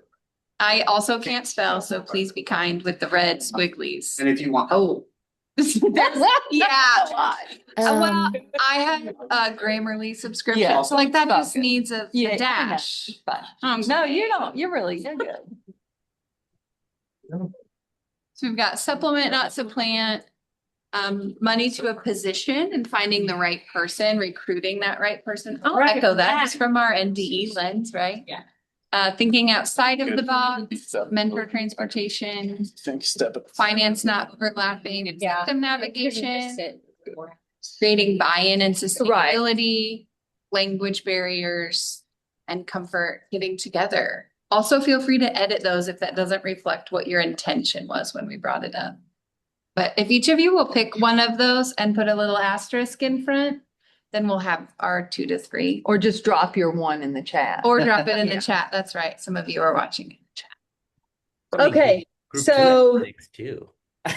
What's that? It's like, I said group 2 has 6 too. I'm just saying. yeah, Yeah. he has more. It's okay. You're not supposed to look, stop looking at our notes. That's cheating. Oh, what? That's What? I cheating. didn't see anything. You can't use our notes. Is that the right slide you want to be on, Chrissy? Yeah. Yes. Okay. Okay, so I do want to begin to identify solutions, but before we do that, I'd like to like take these 13 and kind of just, you know, highlight like maybe the top 5, the top 6. Again, we will parking lot some of these. So I will start with group 1, who was our virtual group, and just ask, have we identified our top 3? We got one. I Okay. think system navigation was 2 System navigation. on that 4th bullet. Sorry. Okay, got it. Yeah. Okay. We have a short list. Okay, so we'll just start with in number 3, thinking outside the box. For example, they're hiring a mentor navigator, it sounded like, or they're going to hire a position with some of the PRP funds to help with transportation following the student. So as I, you know, listened to you all kind of, I just kind of came up with 2 maybe big solutions that will fit some of these. And I think this is an example of one, is it would probably be a good idea to convene. So I'm gonna back up for a minute. Like I hear you say, Jessica, and this is not wrong, but I hear you say like, we have a Gear Up grant, like we're implementing Gear Up. So we start to say that in the schools, right? And then they're like, wait, what? What are we doing? But then I heard y'all say, do they even know what PRP is? So there's like this branding problem, right? Like it's like, we say Gear Up, but it's not Gear Up. But then we say PRP, but nobody knows what that is. So We need to sell it to the schools we had there's appropriately. that. So there's that. And I don't know if we're going to solve that today, but I think we can parking lot that. And that is something that needs to be done. And in doing that, selling to the schools, there needs to be some convening, whether it's virtual, however, of like some leadership, you know, somebody that has like buy-in, right? Like they've said like, yes, our school is going to do this. And then the implementers, right? Joe and Sarah, Teresa, and all the others. Thank you. In doing that, then it's like, okay, these are the people who are bought in, these are the people who are doing it. I also think like the counselors, like meeting with the counselors or even having them part of that meeting and saying like, hey, what is happening? And now what can I do to help? So like that covers some of the things that I saw on the list. Okay, so you have Type it down below. Yeah. I would agree that our group thought of that as a possible solution as well of, hey, let's convene the team, whoever that may be. Right. Just to, because I don't know who's all involved in in our grant. So I think that would be really helpful to know all the stakeholders. Right. And that can be as expansive or exclusive as is going to be effective as well. Because if we get too big of a team, that's not, you know, you get stuck in committee. And if we have too small of a team, then you don't have enough buy-in across the building. And so there's that balance, and every school is different and every team is different. But finding that sweet spot will be some of that, the issue, not the issue, but part of the challenge there. Yep. Yeah. And then going back to group 1s, like their challenges, the 2 that are highlighted are more kind of administrative operations challenges. Like we're going to hire this new position. It's innovative and it's going to help us, but how do we logistically do that through HR? When is the position posted? Right. So like those are certainly things that are more LEA challenges to face. Yeah, and that's hard for coming from an LEA. It's hard to get a position not knowing where the funding comes after 1 year. That's right. So maybe positions are not the best solution for just 1 year. You know, you may have to think, how can we work within the systems that we do have, depending on your LEA, of course. Yeah. I think also the way I typed that might feel weird. We're talking about creating a system for this, and this would be Right. like the pilot funding of that Right. Good. position. Okay. Gotcha. Okay. Did I capture that right, Marco? Yeah, I think the main thing for me is like, yes. So I totally understand the buy-in and all of that piece. We have that. That's where it came from, right? It's the for lack of better terms, the red tape that you have to go through sometimes with the district as large as Yeah. Lincoln Public Schools. Yeah. And all of a sudden, and this goes, I guess, back to the buy-in, but people are asking, why are you doing like we've never had this? Like, create a job description. Where are we going to start? Like and I have no problem doing the work. Like, I'm going to be an advocate and I'm going to do that, right? But it's just like, I've been working on this particular position for over a month and a half, and we still don't have it posted, and we're 2.5 Right. weeks from school. Like, come on, like, so it's you when you come up with new innovative ideas. It's just you hit that red tape sometimes, and as a former principal, and some of the things that I know, it's just like you almost get the feel of like they don't want you to do it, and it's like, why are we fighting it? Like, this is a good thing. Like, this could be good for our kids. So yeah, so that's the hardest part for me. And when you think outside the box like that, is when you work in a district as big as Lincoln or Omaha, you have to fight that red tape quite a bit. Yeah. Yeah.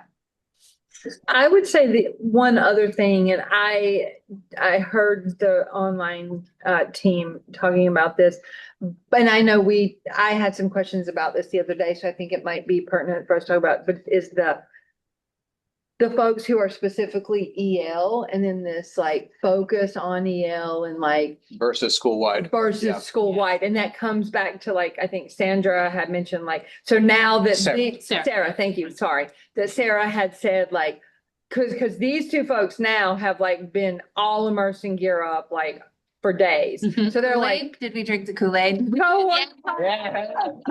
so they're like talking about cohorts, and it's like, how does that fit? So I guess maybe one thing for us to just talk through is like, what students are getting the services. Yes. And there are, for those who weren't able to come, there is the virtual academy in February that there is funding through those grant amendments that is available. And if you wanted to send more than what we provided through the grant amendment, your budget, others, that could be used as well. Like, you could send more than what we provided if you wanted to that academy as well. To clarify, your PRP activity funds budget, or you can use your own dollars outside of PRP. That's true. That's true. Just for posterity's sake.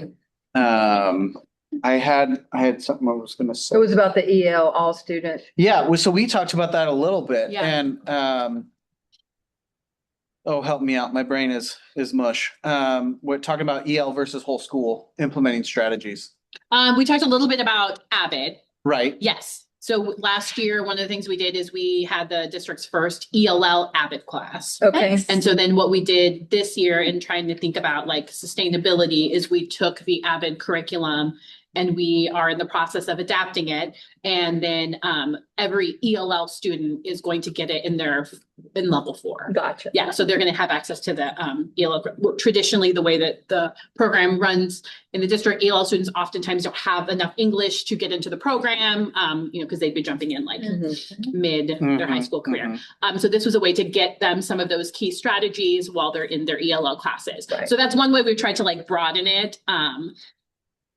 And then the whole building, my principal aligned sort of the things we're focusing on with this grant with our SIP goal, so our school improvement goal. So it's been focusing on ELL both last year and it will again this year. So that, I mean, it's still primarily focusing on ELL, but we've got some like building buy-in with that. For the PRP, is the focus on all students in the grades with a kind of a intentionality for EL students, or is it more Well, for the PRP, it is written as something to support all students with a focus on ELLs. Got it. But Sarah, thank you, because that helped remind me. We were talking about the strategies that are good for ELL students are just good instructional practices that are good Right, for yes. all students. Mhm.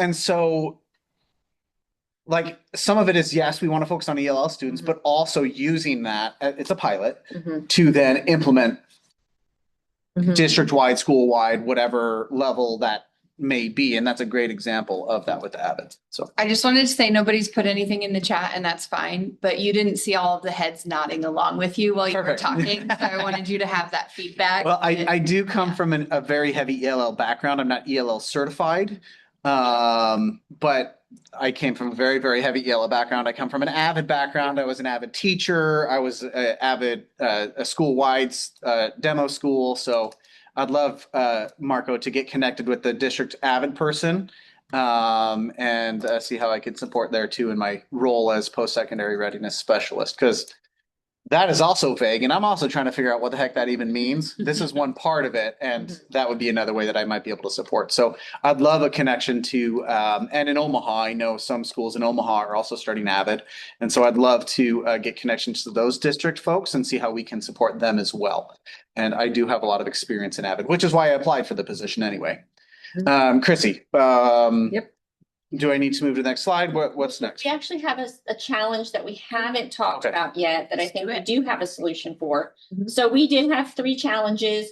2 and 3 kind of align with what you've already talked about, knowing who's on the team, and then how do you find these school-wide interventions.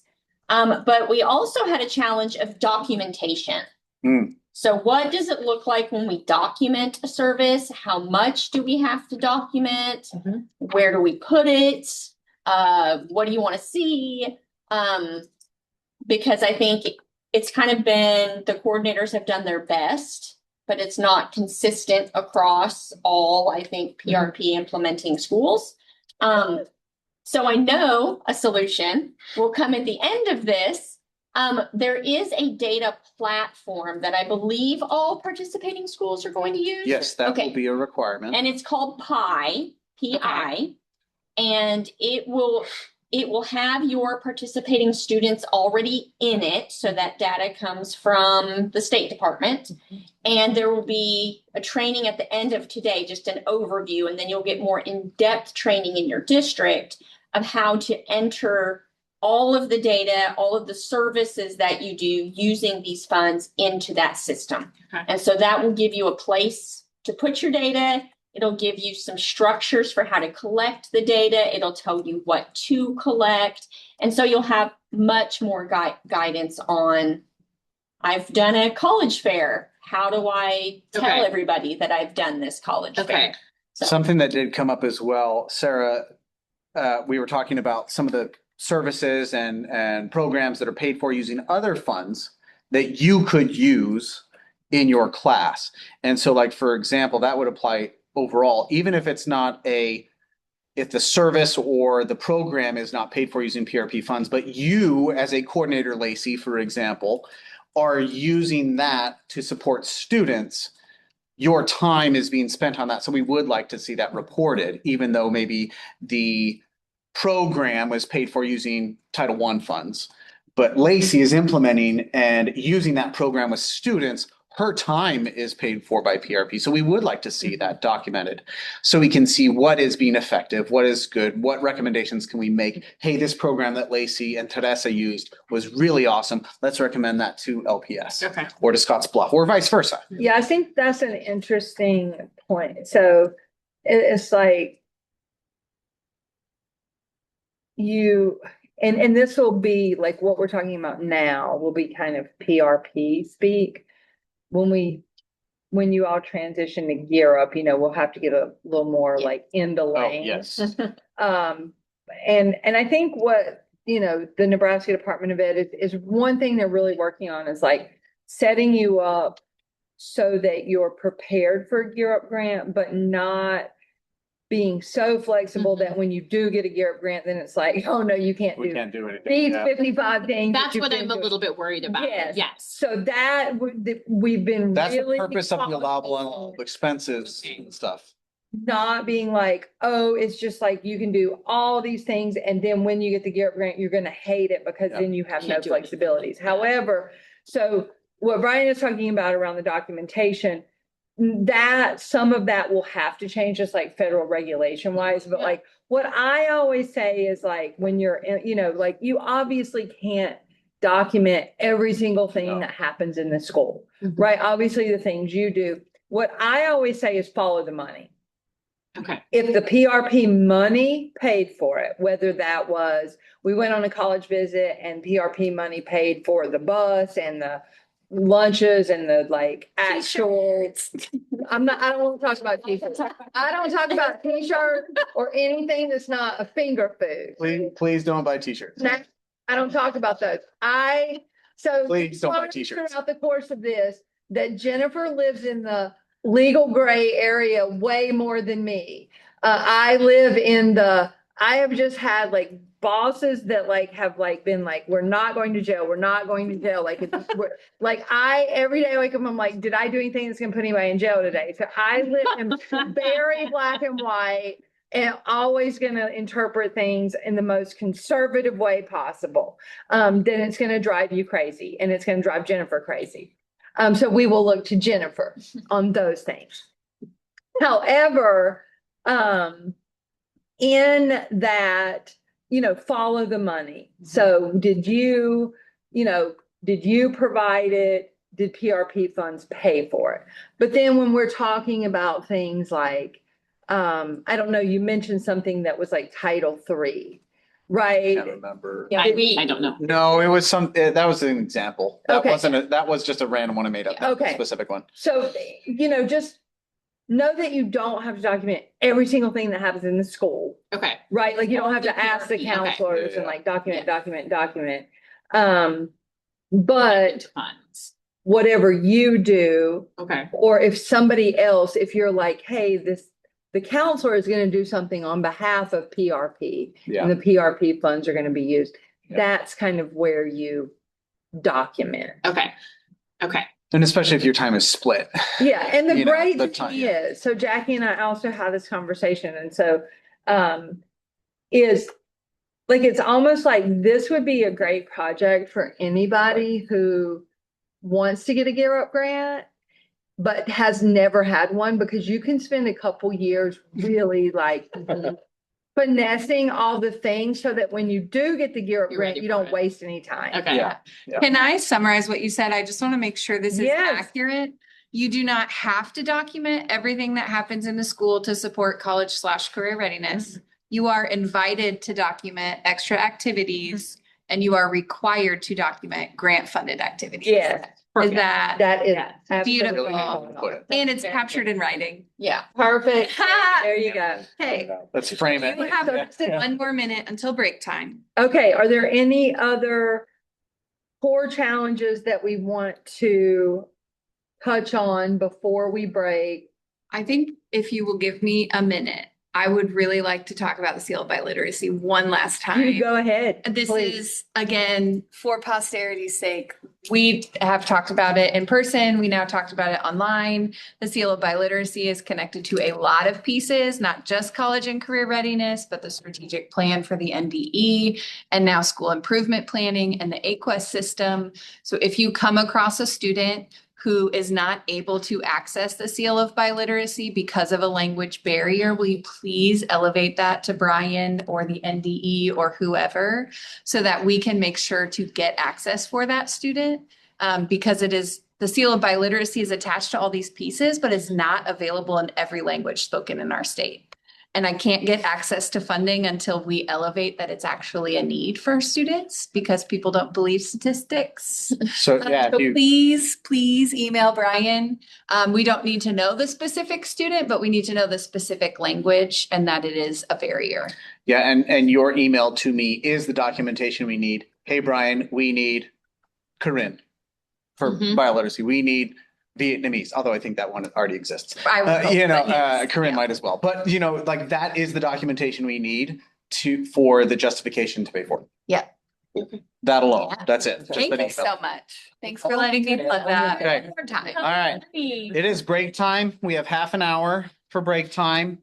Do what you need to. Virtual people, I'm going to mute the microphone from our side, but I'm going to leave on the speaker. So if you have something you want to chat about, just unmute and say something. We will probably be away from the computers, but if you say, hey, Brian, hey, Jessica, whoever, we'll come back and we'll chat with We you. won't be that far away. I think you can see the other end of the room. Yeah, that's true. That's true. Appreciate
It's back on. We'll be coming back in about 4 minutes. So I hit him in the cabinets.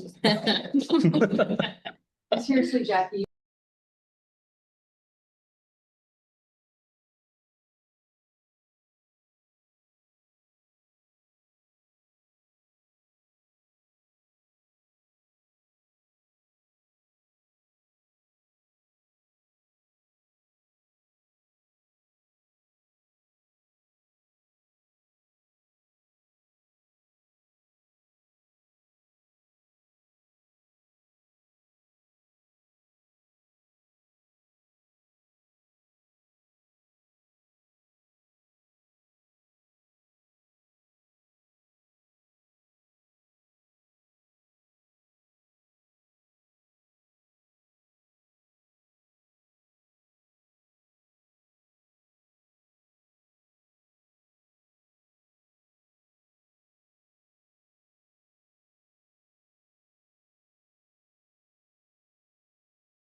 We'll be starting back up in about a minute.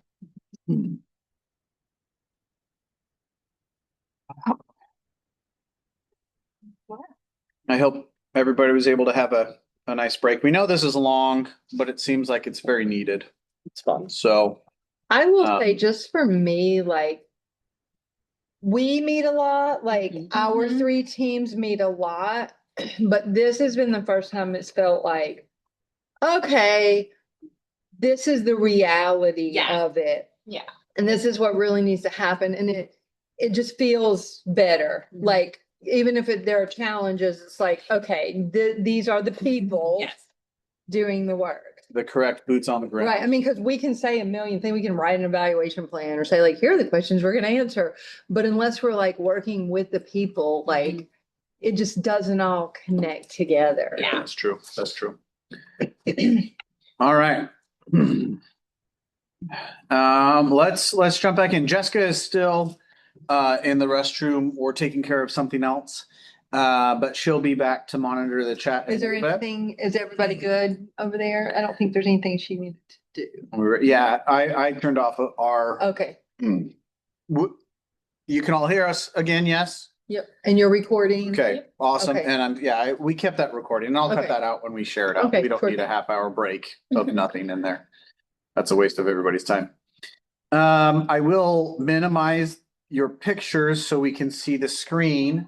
But please unmute and just interrupt us if you have a question, because I won't be monitoring the chat. As soon as Jessica gets back, I can monitor. Oh, thank you so from much. here.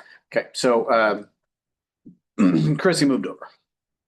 All right, so we're going to dive in to talking about the work plans. And we'll do an overview first, and then we'll have a very specific deep dive first quarter work plan activity where you can start mapping those out. hopefully you left open the coordinator guide document. In there, I would ask you to go to section 2. And section 2 has a lot of subsections because we're trying to make sure that we have all the information you need for that. This is one of the required things that we are going to ask for. This piece is not required for evaluation purposes. This is required for reporting to the funder purposes.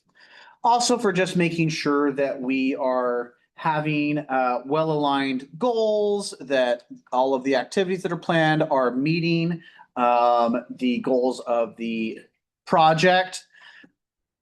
In the conversations I've had with both Omaha Public School staff and Lincoln Public School staff, what already has happened sounds like it's great, and it's been doing that exactly. We're just trying to get a little more specific now that we have everybody on board that needs to be on board, and to provide a little more of that guidance to echo a little what Chrissy and Jackie were saying about that balance between private funds and anticipated, hopefully expected federal funds that will require a little more regulation. So this is that balance that we're trying to meet there. Yep. So I'm going to talk quickly about the timeline and the template. This QR code is the coordinator guide again, the same coordinator guide that we looked at before. Section 2 is where you should look. Specifically, go to section 2.1, please. Now, this is the work plan timeline. That is different than section 1.2. That is just the timeline for the whole PRP. This is the timeline that I brainstormed with Jessica, and I talked with Chrissy and Jackie and Jennifer about. If we need to amend this timeline, great. That's totally fine. Just say something and we can amend this. But this is the proposed, I should have said proposed timeline. This is proposed timeline. So on Monday, we shared that template and the coordinator guide. Check, we're done with that. Today, right now, we're doing the PRP training. Check, we're done with that. We're asking for a month from now to have a work plan draft due and submitted to me. And that would be for the full 2026-2027 school year. That's a month from now. And we're going to start a little bit working on that. And anytime between now and August 28th, if you would like to meet virtually, in person, I would love to help you work through some of those details if you would like that help. Not required, but that's up there. Then the next week, I would review it. Jessica would review it. We would also double check with our financial department to make sure that that meets all of the budgeted activities, meet NDE guidelines and things like that. And so we would review it. I'm on the career technical and adult education team at NDE. And so we'd also check it past those guidelines to make sure that it aligns there. And that's really all that is. That's not us trying to pick it apart. That's just making sure, are we doing guideline wise and processes wise what we should, so that when we get other funding, we're not having to scramble and change what we're doing. We're trying to align it as best we can. Then in September, we would meet you and me and anybody else on your team that you would like to meet. And that would really just be this is awesome, this looks great, how can we assist? And we can have some of those kind of kickoff. It's the kickoff meeting of the work plan. Not that you wouldn't start doing things before September. You know, school starts like what, second week of August for LPS? I don't know OPSs. My kids go to LPS. That's why I know that off the top of my head. And so. Lacey, when are you back in classes? We start the 19th, I think, is when all students are back in. Fair enough. Yeah. I have a question though. Are these work plans per district or per school? It is per school. Okay. I would encourage you where it makes sense to align with other people in your district. However, North High is very different from Burke. And so there are some things that don't make sense for you to align. And that could be helpful because in that case, Jamie, the OPS district representative, can help and support with some district-wide things and align there. But then there could be some separate things. So these should be school specific, with alignment where possible to each other and district-wide, with the lens of hopefully we can implement some of these district-wide in future years. And that's the where possible aligning to the district is the guidance that we're providing, because we're looking forward instead of just for this year. So Does that you're make sense? Yeah, so you're not going to need any one document that combines both of these in regard to like the budget and all of that stuff. Okay. No. Well, no and yes. Okay, that's a great question with combining the budget. On the work plan, there are some places, and we'll look at this, where you can say, this is where we're thinking it's going to align to the budget and how much we might spend on this or that activity. Mackenzie, who is on the call, is the district budget person for this grant at LPS, and we will probably need a combined thing from the two different schools, and likely that will be the same for LPS. However, from my needs and our needs, if you have, this is North High's budget, this is Burke's budget, and you don't combine them at the district level, that's fine, as long as your district people are okay with that. And so that applies to for Mackenzie and LPS. If you just have Northeast budget and Lincoln High budget, which is currently how Lincoln has it, sweet, that works for us. It does not need to be combined unless you as a district would like it combined. Because we can combine that on our end at NDE. Okay. That's a great question, Lacey. Thank you. So we would begin implementing like that. We'd want to have a kickoff meeting in September, and that really will just be that monthly meeting for September saying, hey, this looks great. Let's move forth. What do you need from us? Let's talk about actual implementation, and then implementing through June 31st of 2027. In future years, the intent would be that the work plans, we would have those done and ready to go before the end of the school year for the next school year. Some of this is due to timing, when I joined and when we got the guide. And so we would want to have those ready so you could prep in the previous school year, or if you want to do like a July thing, hey, get ready for school kind of stuff, or college visits during the summer, we would need that in place beforehand. But do not feel like you can't do things those first couple weeks of school in August just because we don't have a final approved thing. And really it's not like we're trying to micromanage. It's more to make sure that it's aligned with how we're going to spend the dollars, or spending them correctly so that we don't run into issues when we get something that has more regulations. It is also so that we can share our best practices. True. Right. Yes. We have a funder who is very interested in the research and the application of this for other schools, whether they're funded or not. And to be able to do that, we need to know what you're doing. So That's true. yeah. Yeah, I think that's an important point when you talk about because I think sometimes you all could come at this and be like, why are we asking this question? Why are you reporting on this? Most of that is funder driven. So we have taken the vision of the funder and morphed that into kind of annual reporting benchmarks and an evaluation plan. And I will say, Gear Up will also drive some of that.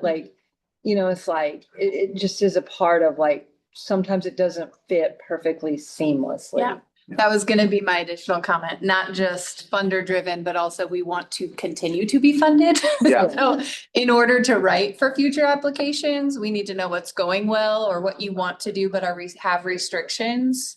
So I think earlier we were saying somebody wanted to do paying teachers for things during the day. Great. That's going to be another funding source than Gear Up. Where can we find those dollars? Right. So hearing some of this feedback, even if it's not what you're going to be doing, is also helpful. So we can get braided funding. Braided, not blended. That's right. Yeah.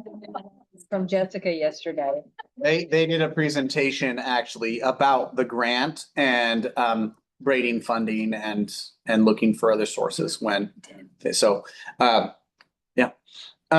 other questions on the This timeline. Might be one more from Marco, but thinking about what we've learned here and what we've seen at this conference, how set is the budget? Is there flexibility? Because I'm thinking about things that we decided to implement at the start of last year when we had very little notice, and then kind of after we've thought about this year and thinking about moving it into federal funding. Is there a place for flexibility or shifting what things look like? It's a great question. Yeah. And so we, Oh, go ahead. You were asking me that, right, Sarah? Were you asking me or just, Sorry. I would say we would want to talk with Mark, because Mark's ideas and what he was thinking, right? We just put the funding to what his ideas were. So I think if he is wanting to shift some things around based off of what you've learned from here and wanting to move some of those pieces, I think there may be some flexibility. I think where it becomes difficult is the money that we've tied again to personnel, right? Or people that we are already planning to pay. That doesn't become as flexible because that's the actual, salaries and positions. I guess that my short answer is potentially we'd want to work obviously with your principal on that and see what we'd want to do from there, where we could change some things up. Excellent question. Okay. And we are going to ask for an updated budget along with the work plan. Whether that looks exactly the same as what you already have, or whether it's adjusted and how much it's adjusted is up to you. Okay. And your school team. So it's not like a solo decision made by Joe or Lacey or Teresa. That should be in coordination with your principals, with your district folks, and anything like that. So great question. Anything else? All right. Go ahead and open up the work plan template and the example work plan. There are links to it in section 2.2. There's also a QR code and a bit.ly for each on the slide. Should have done this early. Sorry. Open up both, and then I'd like you to look at the example work I'm plan. going to send you that one first. This is this work plan template is one that we got from Southwest, or it was West Virginia Gear Up. And it was really nice and detailed, which is why we thought it'd be great to build on. We did adjust it a little bit. And you can see I should pull it up, shouldn't I? Well, because we're recording it, I should pull it up and show it and have a recorded version of it. So let me pull it up. You get to see my organization. This is a judgment-free zone. Is it?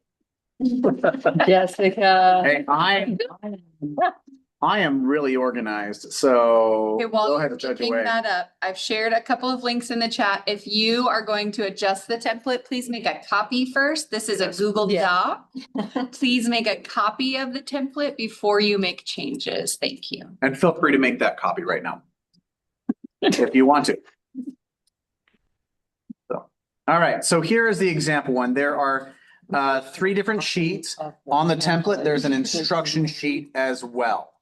They don't have access to change it. It's viewer for them. Oh, okay. Yeah, okay.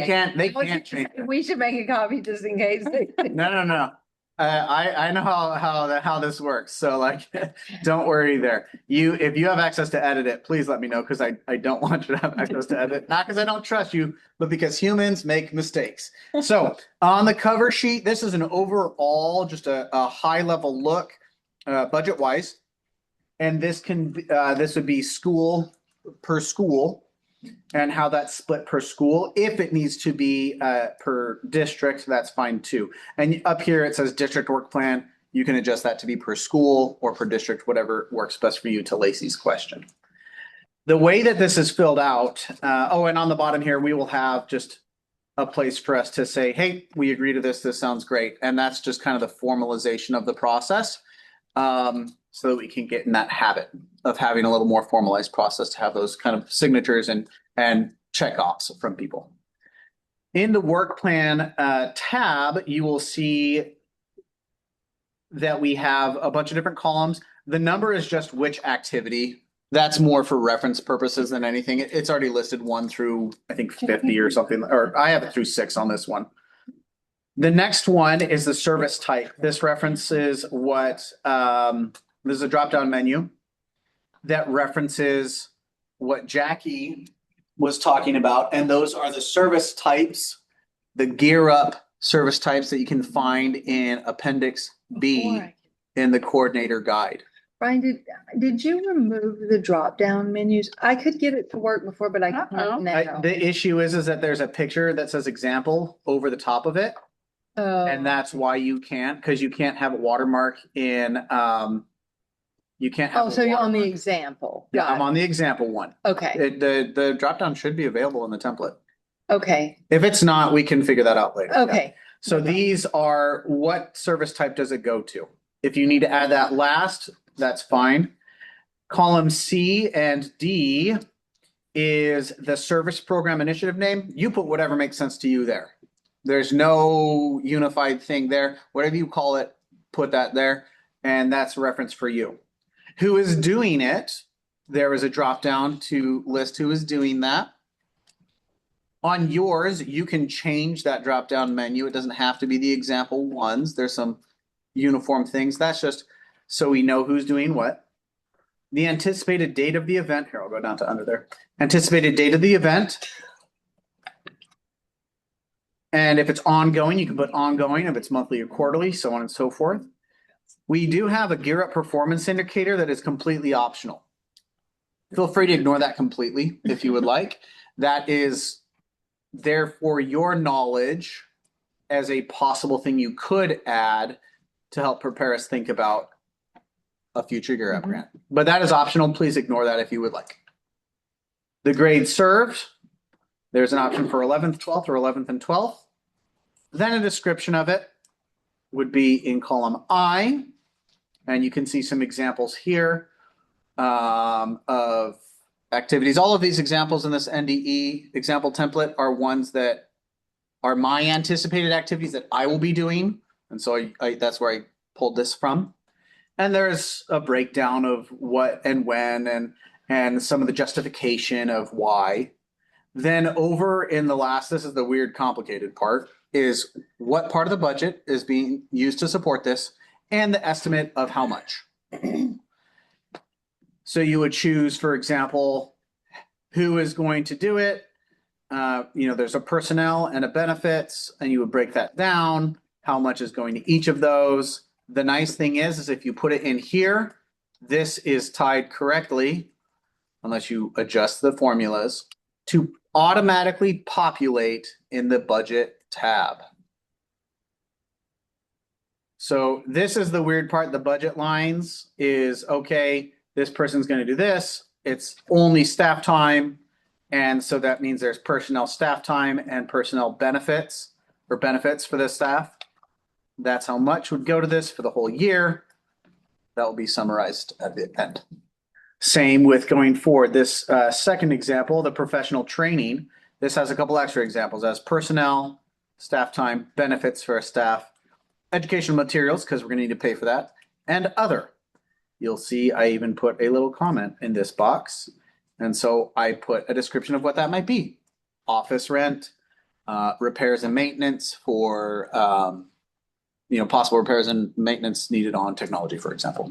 Okay. And then add it in that. This is a breakdown to show alignment between, okay, this is what we're doing, this is what we're spending on it.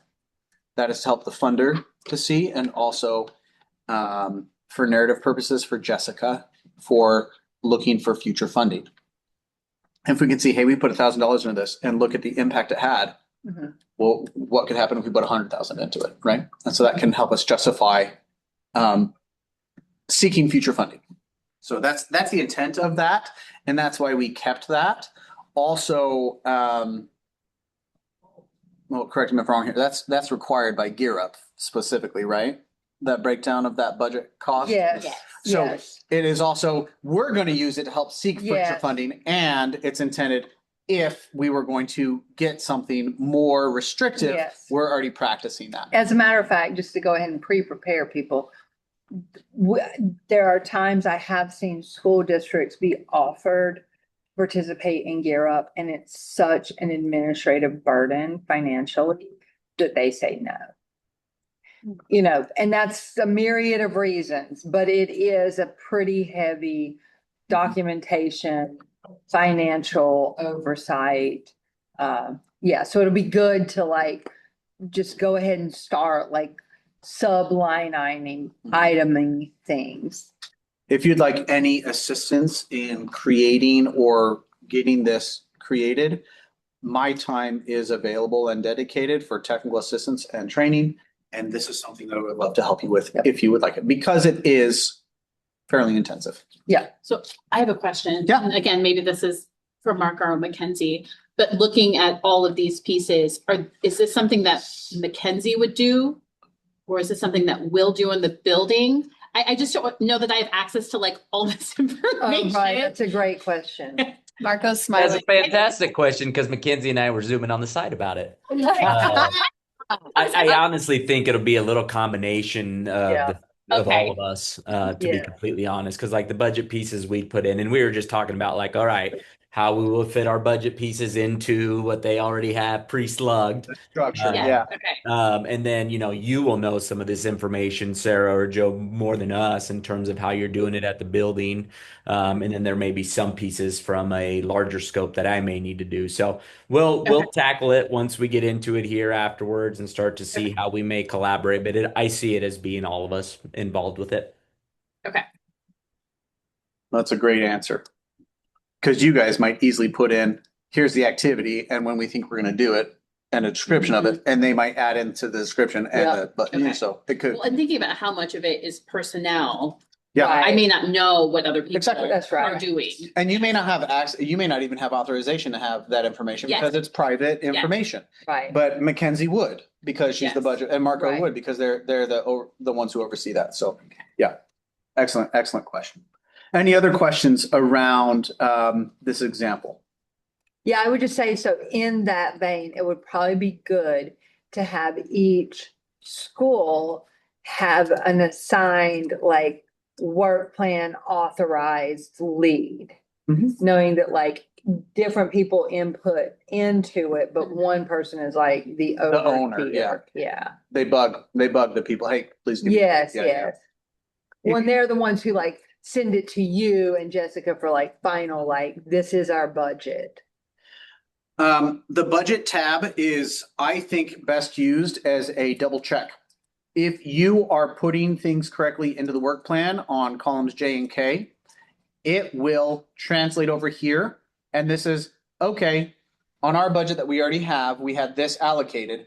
By what we put into the work plan, does that calculate correctly? No, we're 2,000 short. We need to go back and make sure that we calculate it correctly and enter it. So it's really intended as an overview page. You will not be entering things directly to the budget page. It will automatically populate from the work plan page. And that is 100% intended as a double check for you. My math was off. I did something wrong. And that's fine. Like that's just, we're humans, right? And we need that support. And even if there is an issue, once again, it's fine. We'll fix it and we'll get it fixed. I did mess around with this a lot, making sure that the formulas are correct. If something gets messed up, let me know. I can give you a clean version again to start over or fix a formula or something like that if needed. But that is the purpose of that budget page. The nice thing is that will also then translate over to the cover sheet. All of those numbers there, that's a overview to triple check, are those numbers right? Mhm. Right? It's a nice short overview, and then that's a triple check as well. So like there are those checks to make sure calculations are right. Our indirect cost is calculated correctly based on the indirect cost that we inputted, so on and so forth. Okay. Hey, Brian, I have a question. This is Mackenzie Yeah. from Lincoln Public Schools. So as we talked, since our salaries are obligated during the school year, we aren't fully spent because our last pay period will be August 31st. So any of the activities that actually take place from July 1 will be coded correctly, but then the salaries are still going to post in the previous fiscal year for grant purposes. Correct.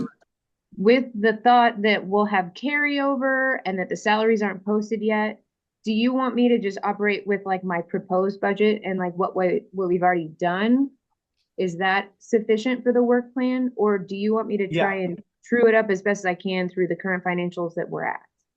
I would just do, this is anticipated, and it even says that on the work plan, anticipated cost. It goes into this in the coordinator guide that like this, the CTE guidelines is what we're basing this off of. Any variance within 25% or $2,500, whichever is higher, it doesn't matter. Okay, so ballpark is fine. Any variance with within any budget category that is either $2,500 or 25%, that variance is fine. You don't need to notify us or change the budget or anything like that.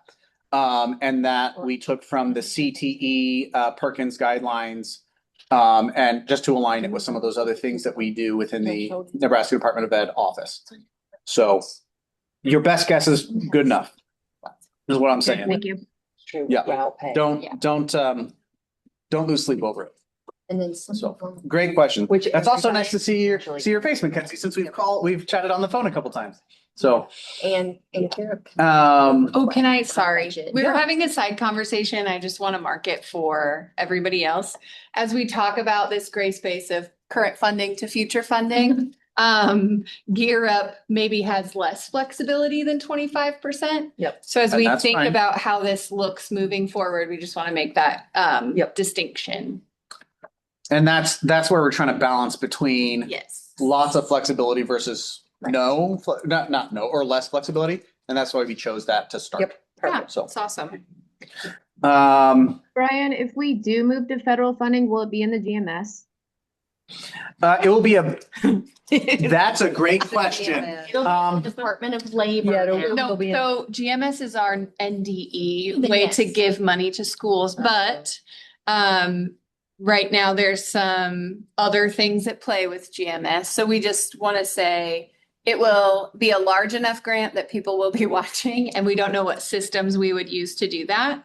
A lot of times when we have less than 10 grantees, which is the case with PRP, we do something called paper GSNs, which are the grant sub-award notifications. If we were to move to Gear Up the way it was proposed in 2024, that's 26 schools. So it would be in a system similar to GMS. So you should be, I mean, if we look at moving forward with a similar structure, then yes, you would need to be prepared for whatever system NDE has at the time. And I say that because we're being recorded and GMS is a vendor.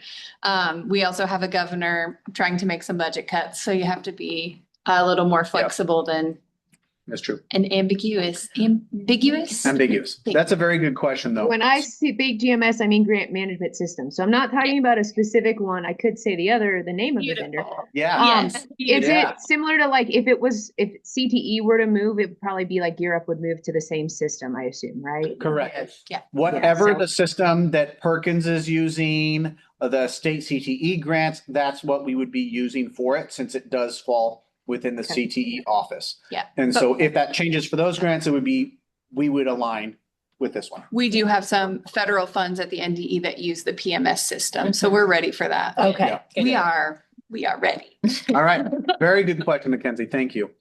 Any other questions? I have one as we transition to that activity, if we're ready to do. Can everybody access the work plan? Did you get those QR codes or bit.lys put in? I see a lot of nods. Good. Excellent. What's your question, Chrissy? My question was, it's way more PRP specific than like Gear Up. So like, for example, I'm thinking about like Lincoln Public Schools. So as these folks are like, okay, we're getting ready to do an activity and we're going to start planning out our activities for the year. So it's like, well, we might go on a college visit and, and again, you don't know all these things yet because you haven't like met with your counselor to determine like, but in, just hypothetically, you're like, okay, I'd really like to do a college visit. I would really like to do a FAFSA night.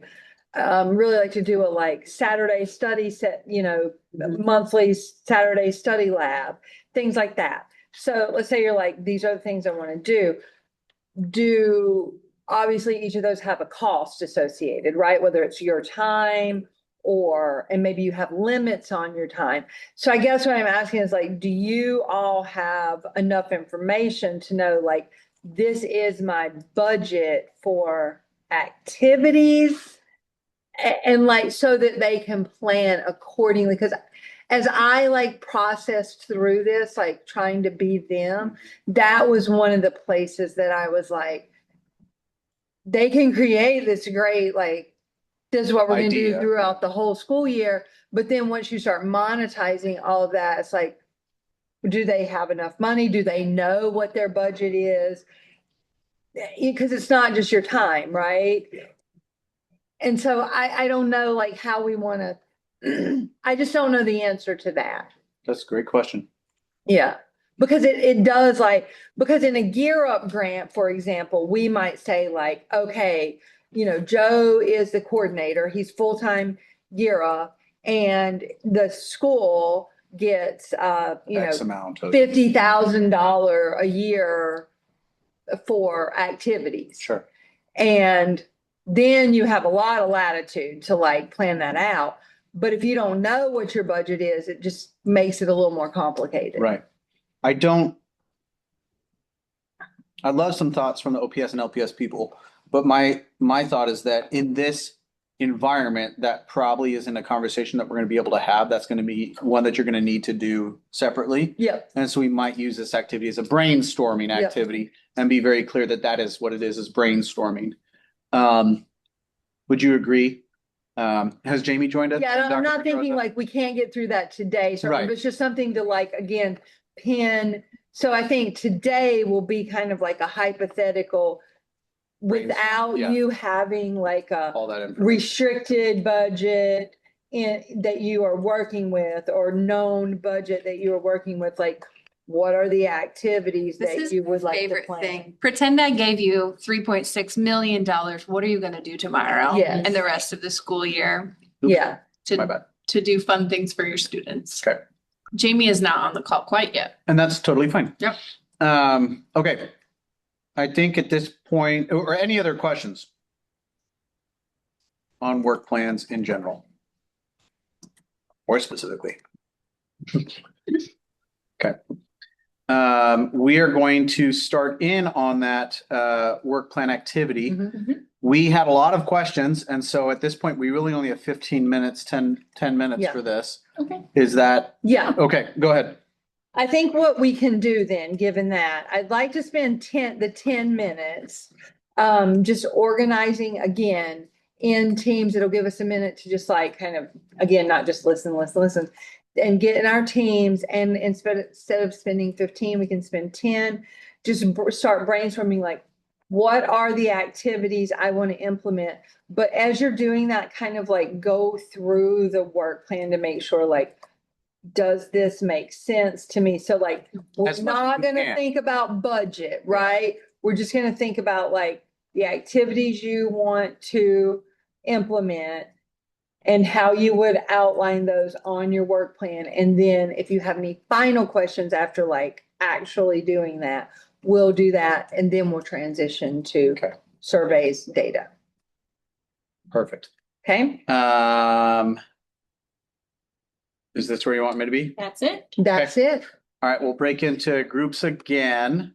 Do you want to do actual breakout rooms? I think this would be Since good. Marco and Mackenzie are both. Yeah, let's have, He's nodding. Do you want us to join the Zoom? what we'll do is we'll put, I'll join the breakout room for LPS. Okay. And then OPS can, because I can't disconnect. Or I could, but it'd mess everything up. Mhm. So, we'll have OPS move to the bottom of the table with Jessica. doing Yay, the we're breakout. going on a field trip. All right, so I'll create those breakout rooms and we'll do that. Okay, so Jessica's gonna go with 2 virtual people. Brian's gonna be with 2. We're gonna stay virtual here. People. And you guys, we'll have the camera here and all that. Okay, and then me and Jackie can work with you 2. Are we gonna like, do we need to move down some? It's up to you. Okay, It's probably better if one of you joins over there, I would say. okay, I'll do that. Yes. Are you standing or do you want to sit? No, I've been sitting for so Yes, long, I can here. finally. Jennifer, I'm gonna put you with Hello, OPS. Peggy. Sorry, I forgot to wait till the breakout room was signed. Yeah, it is not there yet. What is going on? Then- 3. Teacher, I said Jennifer, okay. And Mackenzie and Marco. Oh, and over here, I forgot to add Jessica over there. Okay. All right. Breaks like for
Where's everyone? I don't know. I just clicked leave room. Did I leave the wrong room? I think I might have also. I'm gonna click leave and see what happens. Leave meeting. No. Oh, Oh, maybe she's coming to save us. I don't know. I don't know either. Okay, I totally accidentally just clicked leave meeting instead of leave room. But how are we still in a place? I don't know. How are we like all in the group, but not in the group? It says leave, the only option says leave meeting, so I better not click that because I already know. I know what No, happens. I feel like we're still in a room, just it's a different room. Yeah. How do they come find us? Come find us. Yeah, and we're all the people that were not. If we're not there, I could text them. Right. Can I still chat to everybody here? Yes. Oh, good question. I don't know if We you could are in a room somewhere. Can you like master exit breakout rooms?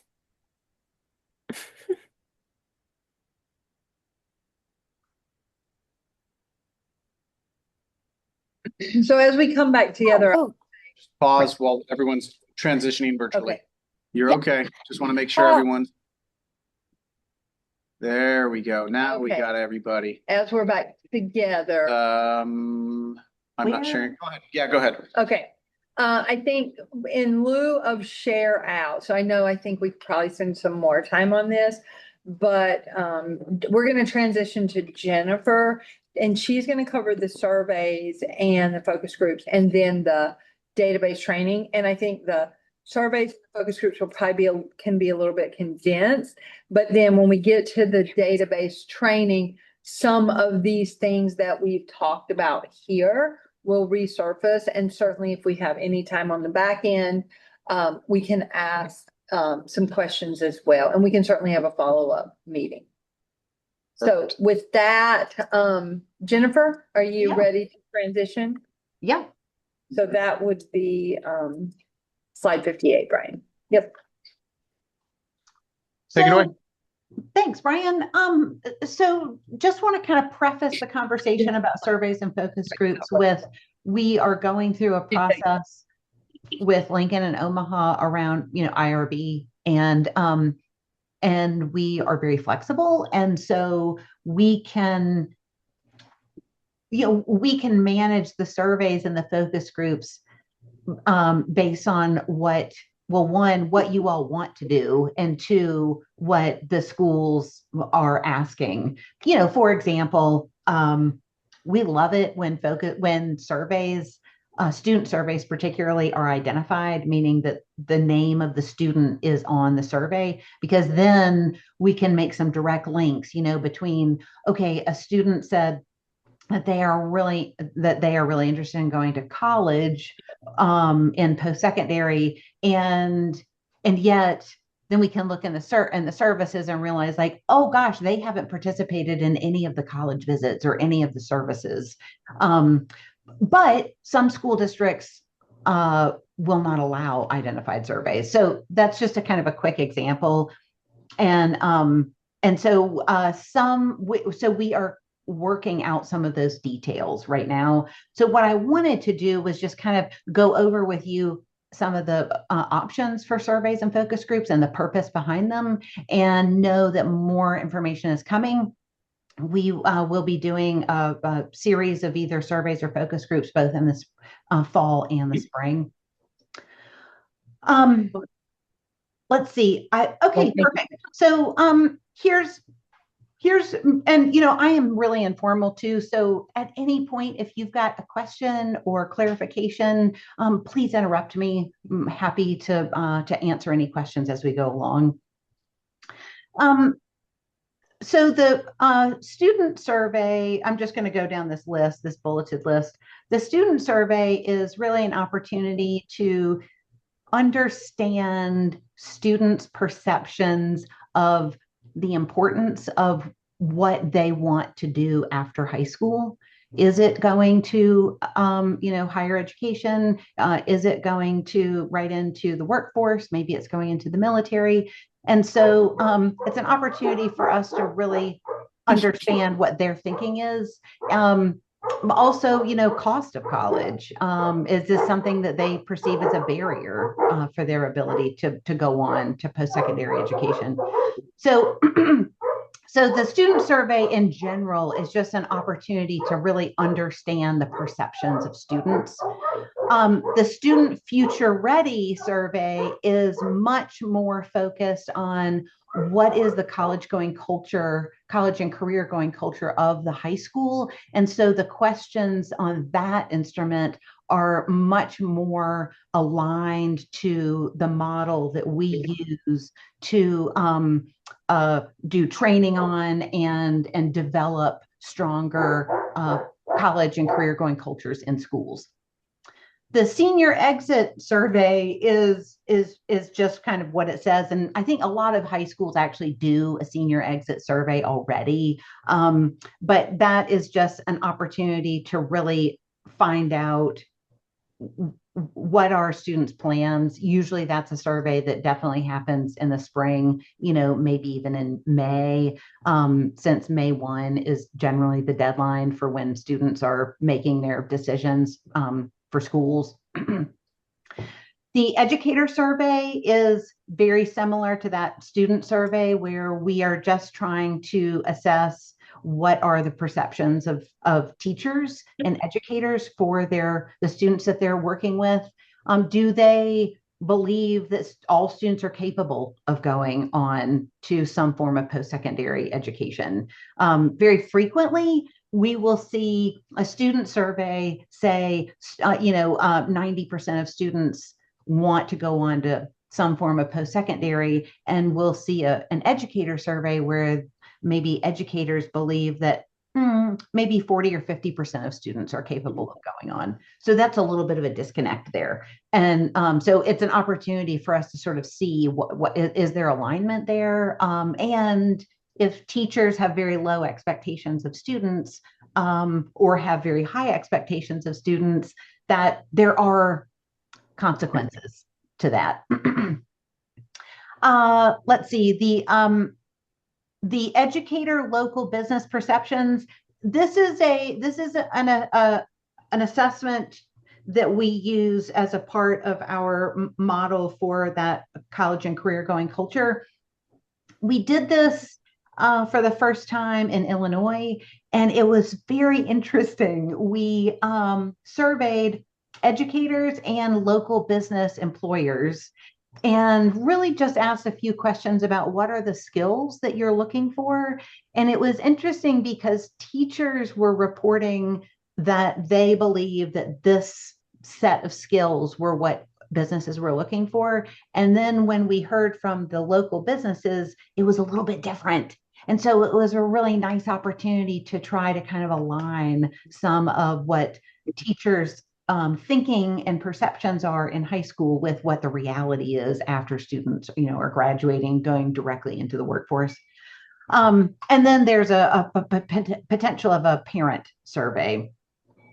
And that again is about perceptions. What do parents want for their kids, and what barriers do they see as or possible barriers for their kids moving on to whether it's college or career after high school, just so that we all know what those are and that they can be addressed potentially.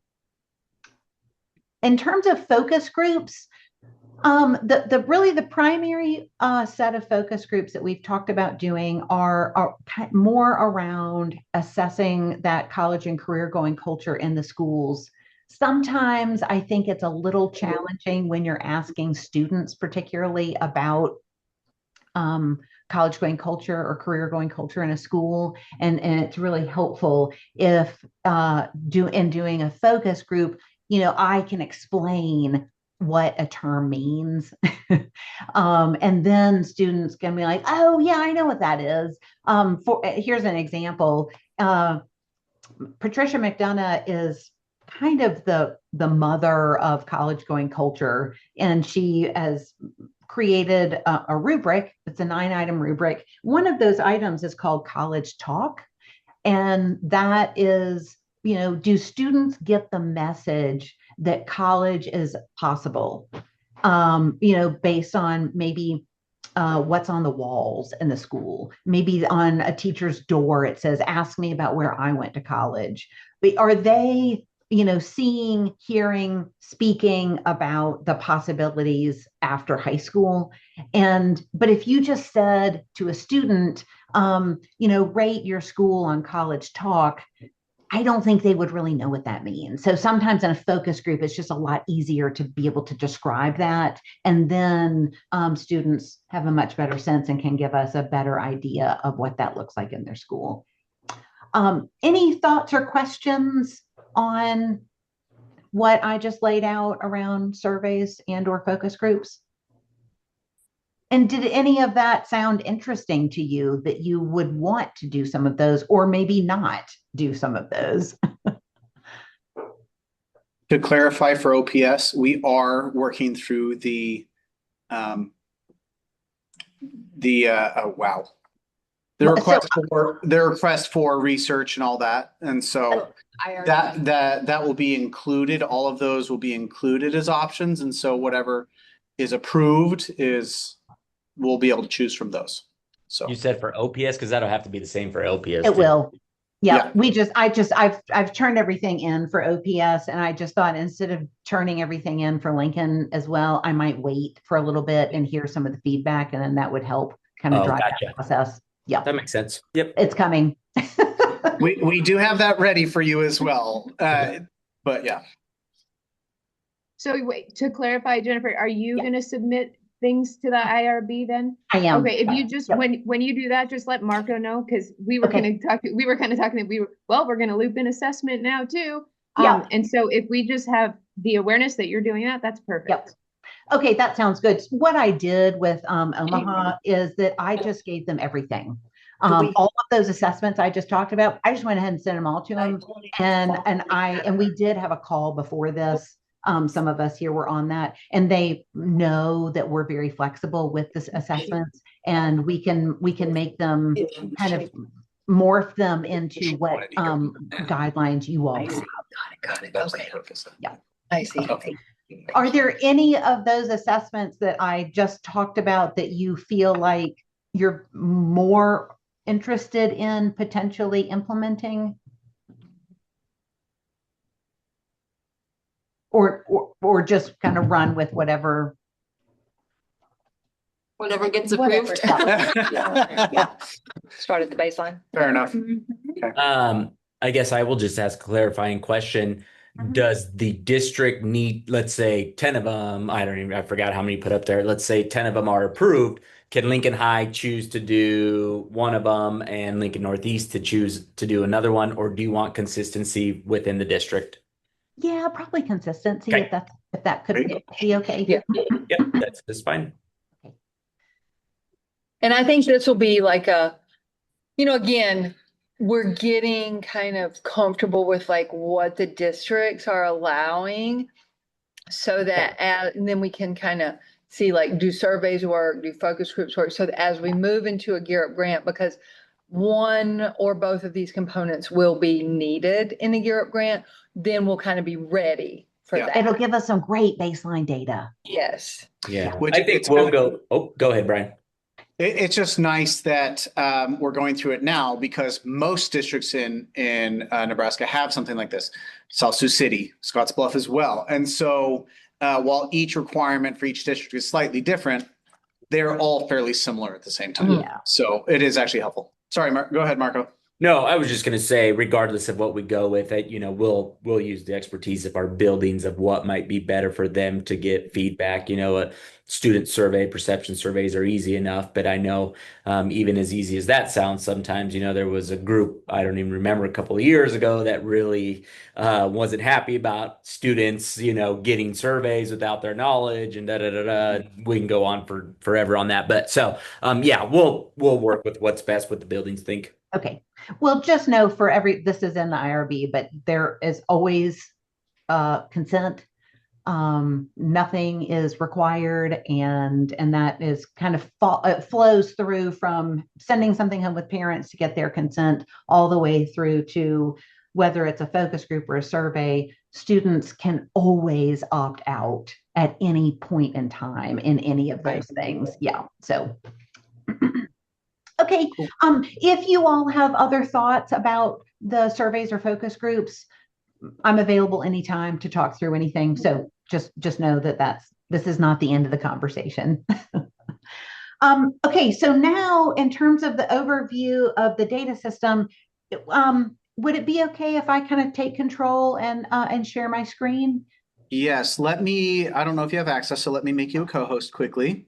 Oh, I do actually. This share screen is green, so I think that means I can go ahead and Perfect. share. So I will stop sharing. Go ahead. Sounds great. I am just going to go ahead and open. Oh.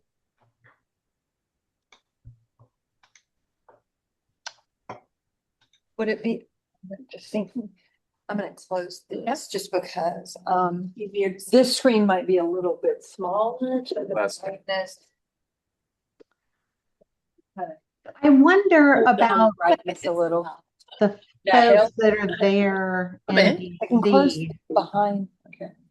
Yep. Can you see? I bet everybody on the computer can see this just fine. But Well, we actually. can you see it okay? Oh, no, because there you go. That's better.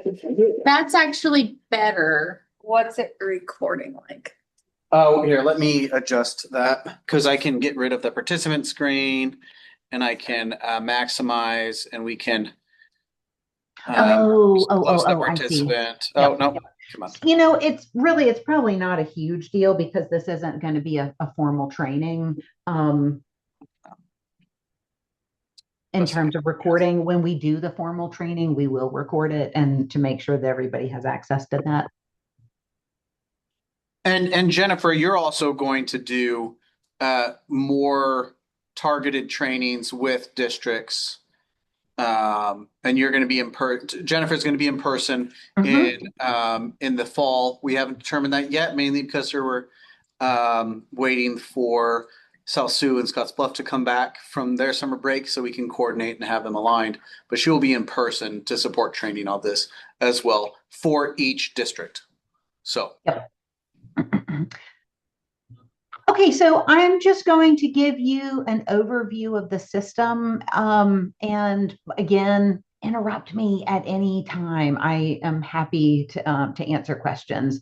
I do want to kind of preface this with so this is your data, or I should say Nebraska data. Students are in here, but no services are in here. So some of the things I'm going to talk about, you're not going to be able to see or visualize quite yet because we don't have services in yet. But this is the landing page. When you get your login information, you will land on one of two visuals. One is the demographic overview, and it just kind of gives you a quick idea of who are these students that are being served, numbers of students, male, female, that kind of thing. There will be a second tab over here, which will be a services overview, and that will give you a really quick idea of what services have been provided, and that's kind of categorized based on service type and by school, so that you can just really quickly see what's going on. So I am going to focus on this left side menu, and I'm just going to kind of quickly go down this left menu. And there is so much that's in here. I mean, we could talk for hours, and I'm not going to do that because I know that nobody would find that fun and exciting. I do, but so again, if you've got questions, I can go deeper on anything here, but I'm probably going to keep it at sort of high level. So in this first tab with students. Can you zoom in a little bit? Jennifer, it is like 1/4 the size of the screen. Oh, I wonder. Screen. Anyway, hang on just a second. Tell me what you think.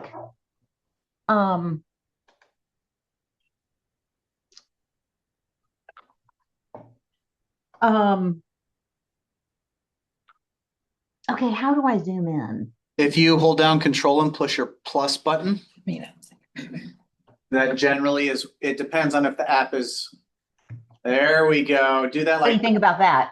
4 more times. 4 more times. Yes. There we go.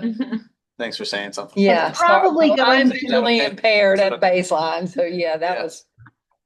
It's probably going to mean on some of our screens, I might need to adjust that just so you can kind of see a little bit more. But anyway, but I definitely want you to be able to see. Yeah, I am going to pause recording here. Is higher level. And then that would be, for example, that would be, let's say college visits would be in the catalog.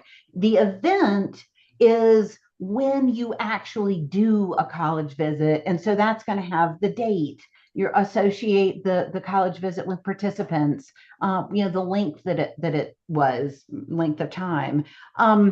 So when we think about the catalog is usually filled out with me before we do the training. There's quite a bit that kind of goes into on the back end around getting this prepped for the training. And so generally we do that together. And then the items that we put in the catalog, I'm just going to show you. If I were to go create one, I would create a name. You can give a description. Audience type is going to be student, professional, parent, or a post-secondary student, a student in college. The service type, you would choose a service type. It's keyed off of the audience. If I choose audience, let's say student, then only student service types are going to pop up in the drop-down menu. So my question for you all regarding the work plan that we were just looking at, generally, when we put in a service, we name it, and then we say the service type. When you go to enter that service event, those 2 blocks are locked. And nobody can really change the name of them. All you're doing at the event level is just, adding in some of the details about when the event happened. So when Brian said you can name your service anything you want, either I think I need to get copies of work plans so that I can enter some of that information here, and then you'll see that, or we might want to think about having some uniformity around naming. I think that would be better. Well, and what we can do is we can use the Appendix B and Appendix A of the coordinator guide for that naming. Okay. But within some of those types of activities, there are multiple things you can do. Yeah.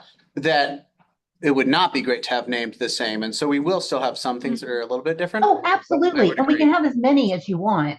What we don't want to have is people using similar names but doing different things, if that makes sense. So we just want to make sure everybody is kind of on similar pages around what it means, say, for mentoring. I'm just using I need to add an appendix to the coordinator guide just to kind of explain this. Say that louder.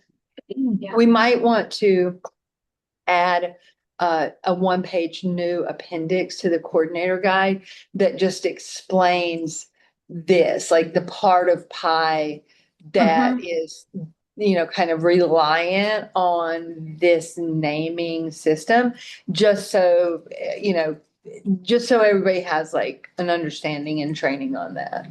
That sounds good to me. That was something I didn't understand was making the coordinator guide. Does that make sense to all of the district folks to have something like that?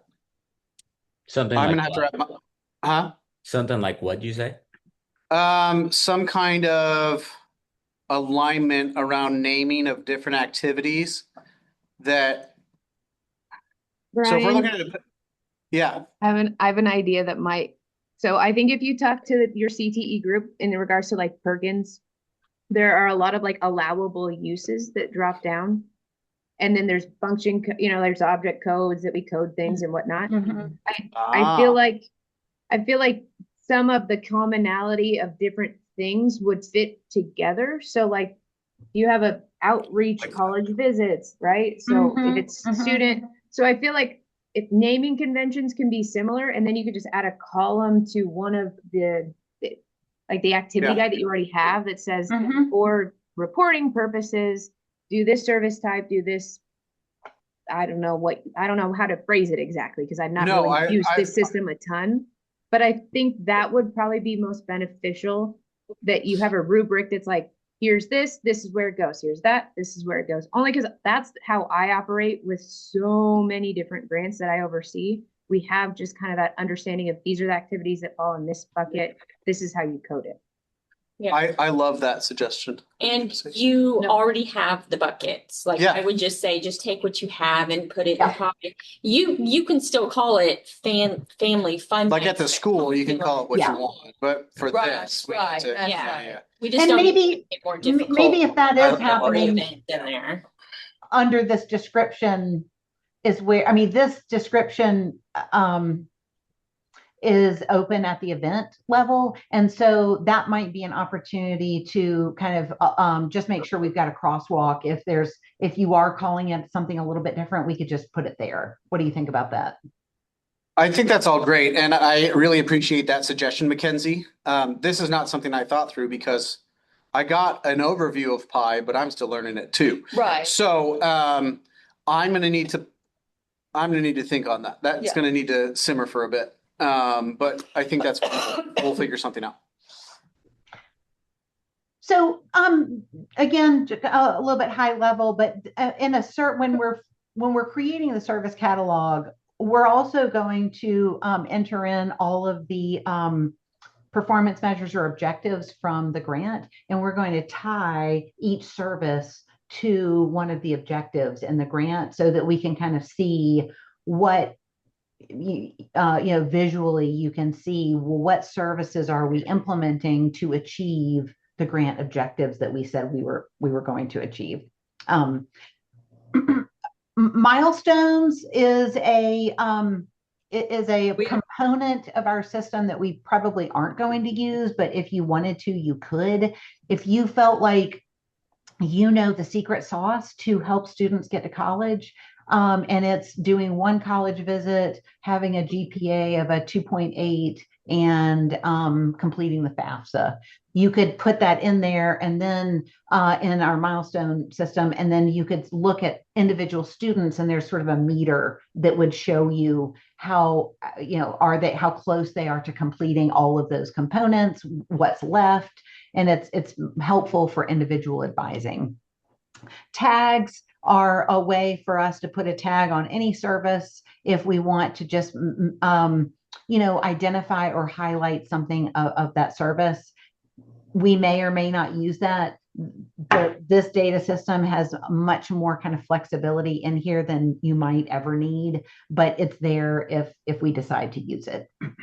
One example for why we might want to use a tag, back in the day, we used to get a letter, and this might still come out, but we used to get a letter every year from Linda Bird Johnson, saying, she was at the Department of Education, saying that if you were implementing Gear Up or Trio, it was vitally important that you are tracking what students are being served by both Gear Up and Trio, so that you can more strategically, make sure that people are participating in a service or not participating in a service. And so a tag would be a way that we could say, for Trio programs or something. I'm going back over to the left side menu. So we've talked about the catalog, we've talked about the events. I'm going to just go through here. I went down to the event so I could just show you if we were going to enter a new screen or a new service event here. This is where those details are going to pop up around the date, the duration, and then we'll want to add participants. The adding participants will show up here on the left side, but it only shows up when you add all this stuff first. But anyway, this is where you would be able to then go grab the students that are listed in the data system that participated in the service to associate that service with them. I'm going to skip over finance because you all are not going to be using that component of the system. Reports. Wait. Marco also did a thumbs up. There are 3 types of reports. Standard reports are these kind of administrative in nature. I think I used to use these quite frequently. You can see services that were entered last week and last month, a percentage of students that are being served at any given moment. And then you can see all of the services that have been implemented and how they tie into program measures or objectives. All of these are great reports to use to sort of get a sense of what's going on and to potentially ask questions. There's a custom report that you can use. Any information that's in the system you can pull out, and that's through the custom report. And then the APR is an annual performance report that's based on what the requirements of the federal government have for a Gear Up annual report. But it's a great report that we could use to share back with the funder as well. Evaluation tab, again, there's nothing in here because we haven't entered anything in here yet, but this is where we would have multiple tabs up here at the top, and it's generally going to be Tableau visuals in here so that you can see, well, what were the results of the student survey or, the business community survey. And you can it's all aggregate, and you can just see what the total students population, what did they report, or parents or educators, whoever we're talking about.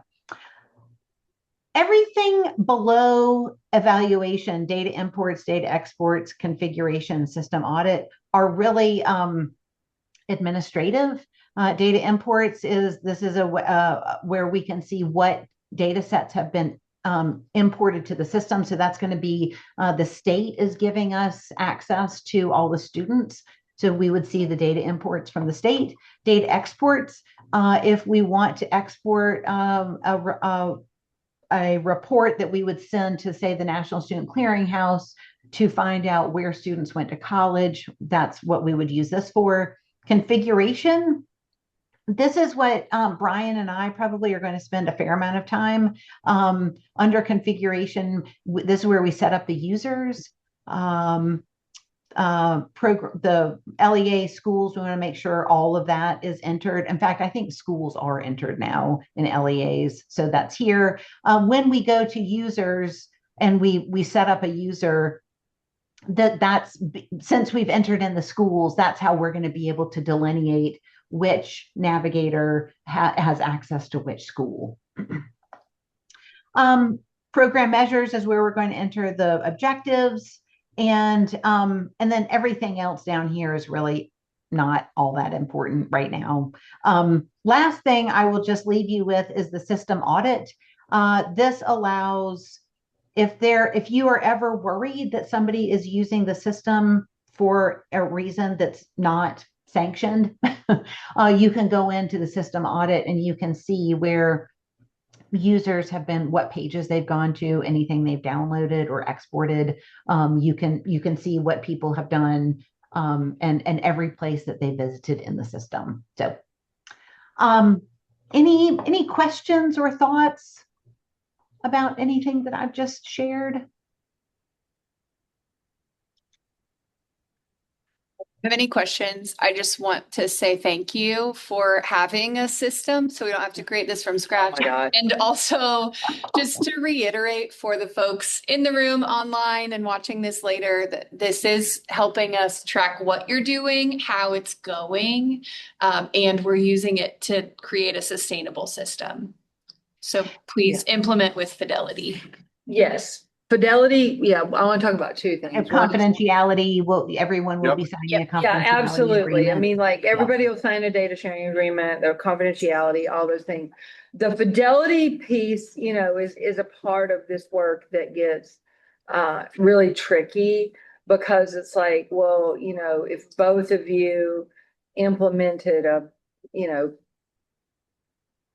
educational field trip, or were they really both kind of, you know what I mean? Like, so that's why the definitions that Jackie talked about Mhm. are important. Was it counseling, advising? Is it a workshop? Is it mentoring? Like, kind of understanding like what is what. So really kind of spending some time getting to know those definitions is important. The other thing is like you'll see, and you have to like link a couple times to get to the evaluation plan. But if you ever, and you don't have to go there, but if you ever did, you would see that we are doing quarterly reports on the data. Well, we'll be providing information back to Jessica and Brian and team and you all, so you can see like, oh, okay, this is what it's looking like, in terms of service implementation.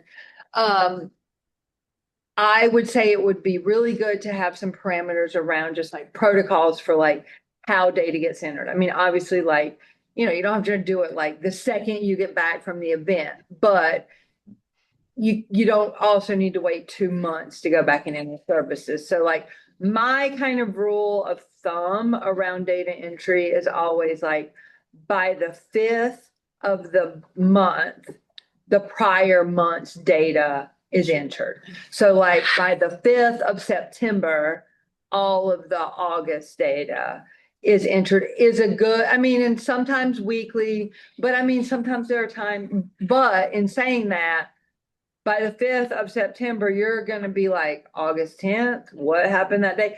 So you do have to have some kind of paper or other electronic documentation that you did it and who was there in order to effectively translate that into the system. That's something else I can add as guidance Yep. in that coordinator guide. Yep. And obviously every district, every school can do it how they want, but we'll create some kind of suggestions of how you could do that. I like weekly, but that's just because I'm scatterbrained and I'll forget. Yeah. And that works well for me, but that Yeah. doesn't mean that that's going to work well for everybody. Were you going to say And something? it's probably the least enjoyable aspect of anybody's job. Everybody Be kind loves of data, real Jennifer. about that. Well, I know what we love is the data that people spent a lot of time entering so that we can see what's happened. But I do want to just be real about that. And what I found as somebody who really hates entering data is just carving out time once a week to just shut your door, don't answer the phone, and just get it done. So that's my what I found that works for me. But there's a lot of latitude in how often you do it, but just do what works for you to make sure we capture everything. Joe, you were going to say something? Do I only enter data that's completed or services that's completed by me and anybody else paid by Europe at my school? That is, Okay. definitely. And that's the only ones that like really count. Yeah. for that. Right. Like you don't have to be like, what did the counselors do? Right, okay. Remember, Unless it was support. following the money. Mhm. Okay. So it's like the money, things you did because you're paid by it. If you were like hired a tutor, like part of your money was like, we hired a tutoring company, like that would be entered. So would something like that only be like, since so much of the money is tied to personnel, like hiring that person, that would just be a singular submission? So like if you're not doing an event like every week, Right. are you tracking what that person is doing and entering that? Not Or, like no. they are hired and then this is what the job looks like? Yeah. Okay. Only if it fits in the service categories. Okay. Right. So if So- they're doing tutoring and Okay. it's happening on a weekly basis, Jennifer, for example, you can make a group of, these are the 10 students in that tutoring. Mhm. And then you get reports back from them saying, hey, I did these tutoring, like this is who came. These 3 people didn't come to any.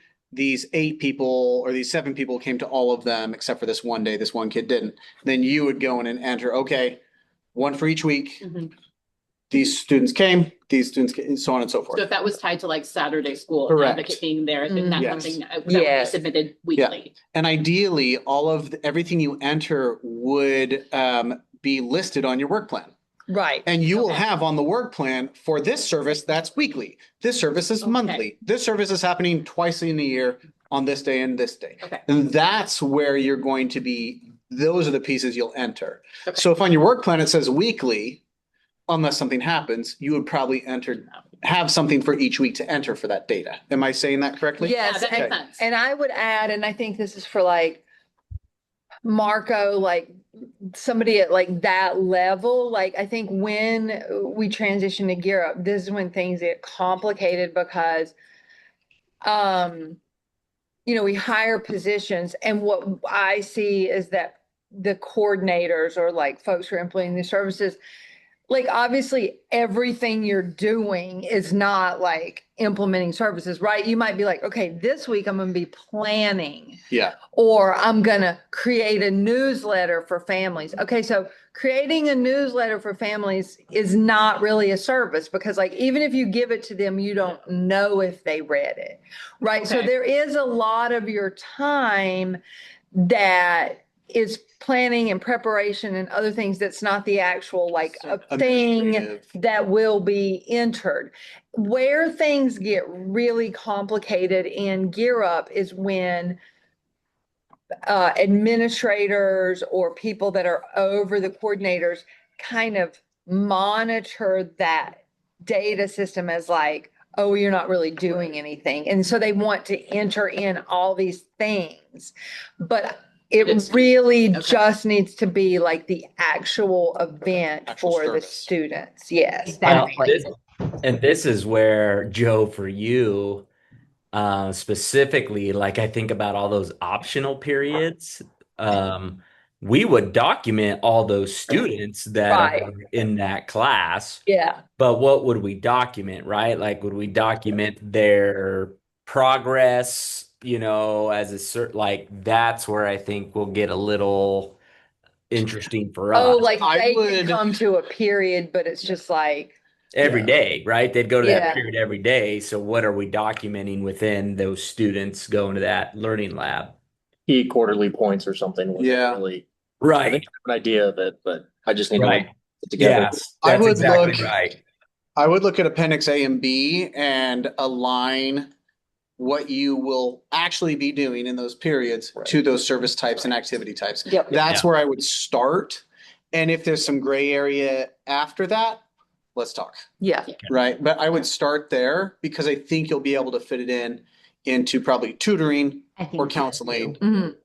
Advising, counseling. Advising, like- Mentoring. Yeah, mentoring. Yeah, Right. that's where I And was so that's saying gonna those fall within classes a- would all match together, kind of. So we'll Right. figure that out, Joe, for Yeah. you, but Yes. and what works Yeah. best for you. That's where the but- fidelity piece comes Yeah, in, yeah, right? yeah. And I again, just also- remember, everything's not going to fit into something nicely. Yeah. I also think the component we need to think about too is the transportation aspect of things. Mhm.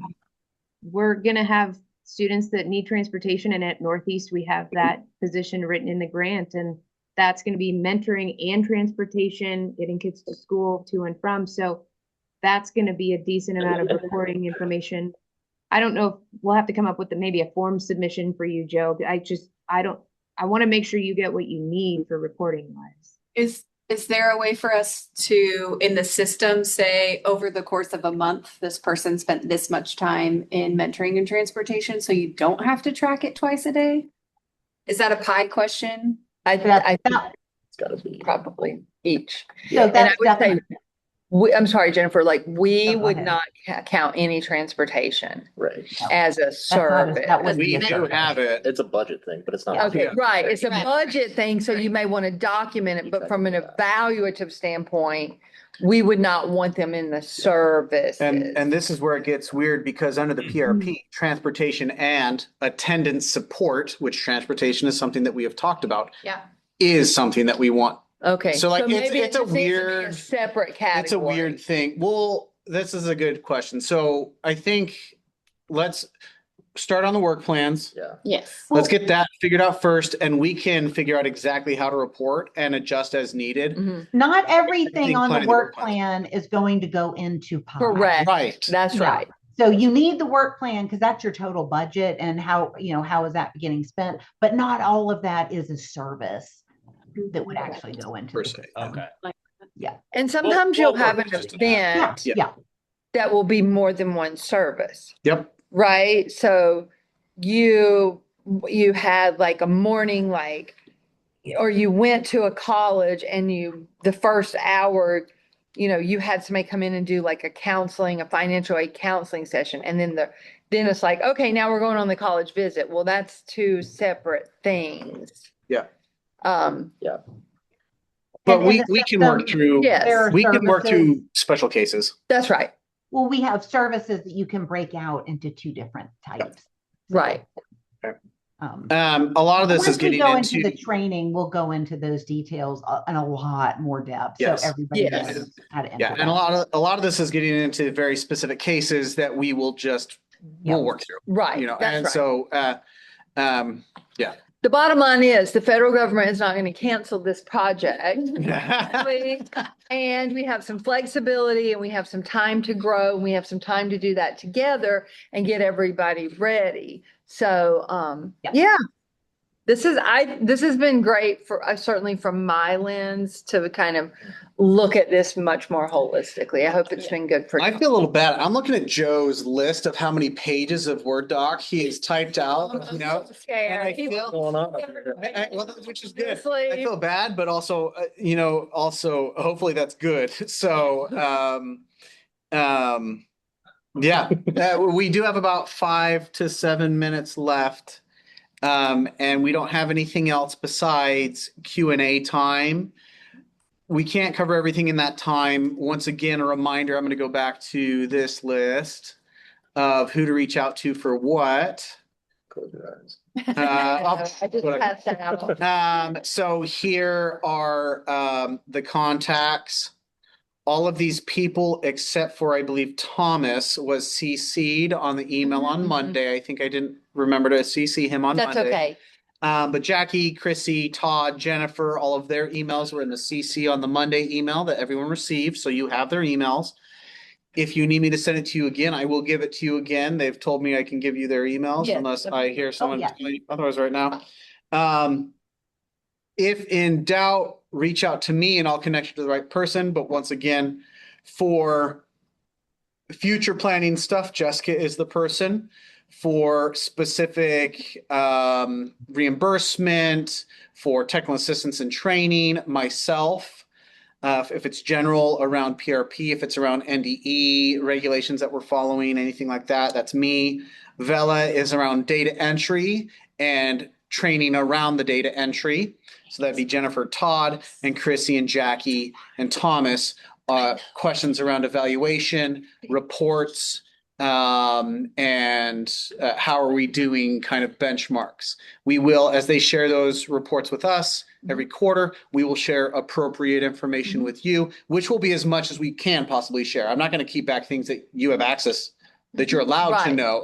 But if it's, for example, Lincoln information, I'm not sharing that with OPS unless it's disaggregated. Right. And so, but we'll share those pieces with you quarterly. So, questions in the last 5 minutes we got. I know it's been a long 4 hours. I'm sorry. It's actually moved pretty fast. That's true. It did. 4 hours is still 4 hours. It is. I have like one question. Yeah. Okay, so my background is Trio. I did Trio for 4 years before this, and somebody said APR. And APR and Trio is like life or death if you hit the numbers or not, right? So what numbers and what points are on APR that help us prolong this, if anything? We don't have to report an APR because this is private. Oh, We still have an annual report. We do have an annual report, but it is not different. as intense as the federal APR. Yeah, I would But say. for Gear Up, if we get it. Yes. I would also say that a Gear Up APR is not like a Trio APR. That's right. Having It is a submitted little those. the most stressful thing. Yes, it's not, the Gear Up APR is not as stressful. However, like in a Gear Up, we would look at baseline and then set like target goals based on that. Could we come back and set the table, define an APR for friends who don't know? Yes, I'm sorry. No, you're okay. So that is would be the federal annual performance report.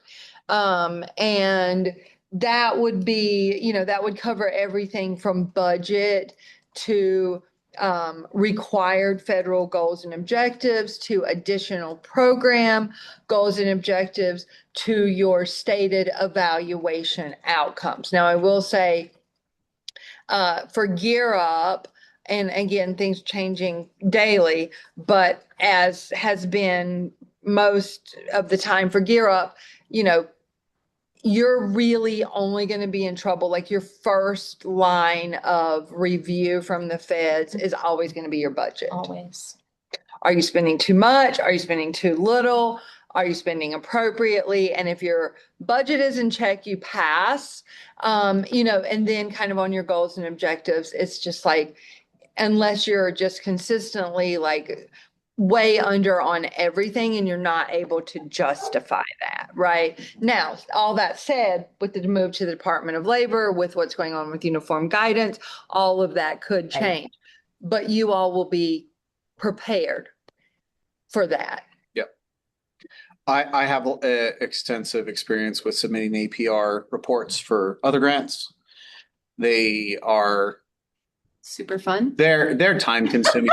with our current report for this grant, based on the report that we need to do, and we are submitting year one report next week on the 31st to the funder.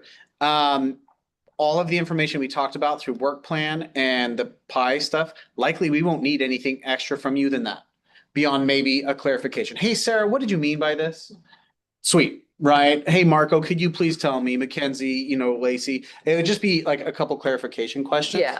Based on everything we've talked about, we will need no additional information Right. from you besides some of those clarification points. Yeah. So you won't have to worry about that. He'll have to Yeah. worry about And that. that is my job. Yes. And even if we get the federal grant, that would still be my That's job. right. Correct. Yeah. Even if you got a Gear Up grant, you wouldn't be doing That's the right. APR. That's me. I actually feel really comfortable. Yeah, there you go. Yeah, and I feel really comfortable with those. My last job, I started and they said, hey, our APR is doing, or our IPR, interim performance is due in 3 weeks. Can you do that? I was like, sure. So we got it done. Yeah. So I Did feel you- comfortable. There Joe are and some Sarah, data I want points you to, already collect. Oh, hold on. Oh, yeah, sorry. Mackenzie, go ahead. Joe and Sarah, I just want you to understand, like, the Federal Programs Office will support you in a lot of this. We're going to leverage Yes. your expertise at the building level, but I want you to understand we do a lot of this type of reporting. So know that we are like 100% here to back you up and will support and collaborate throughout this entire process.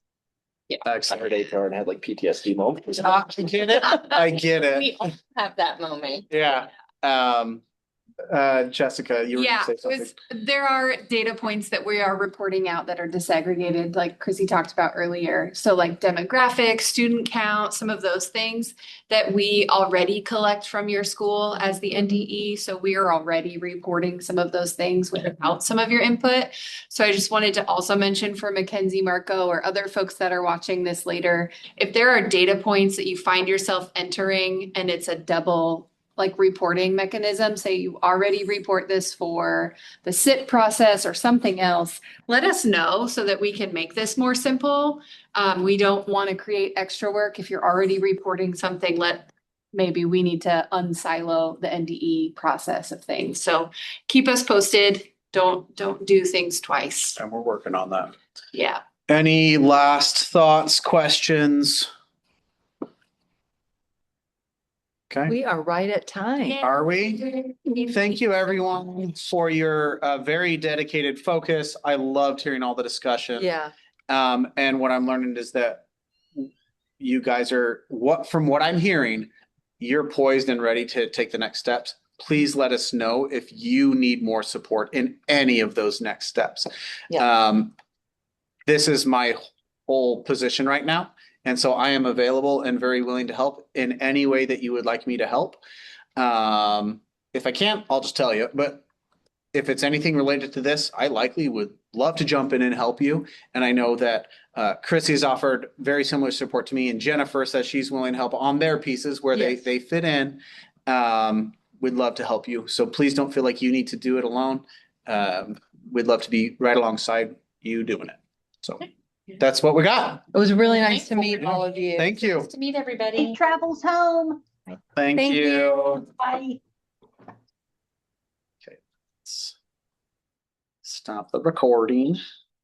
Stop sharing. And there we go. Do you want me to capture the chat for any reason? I think it was mostly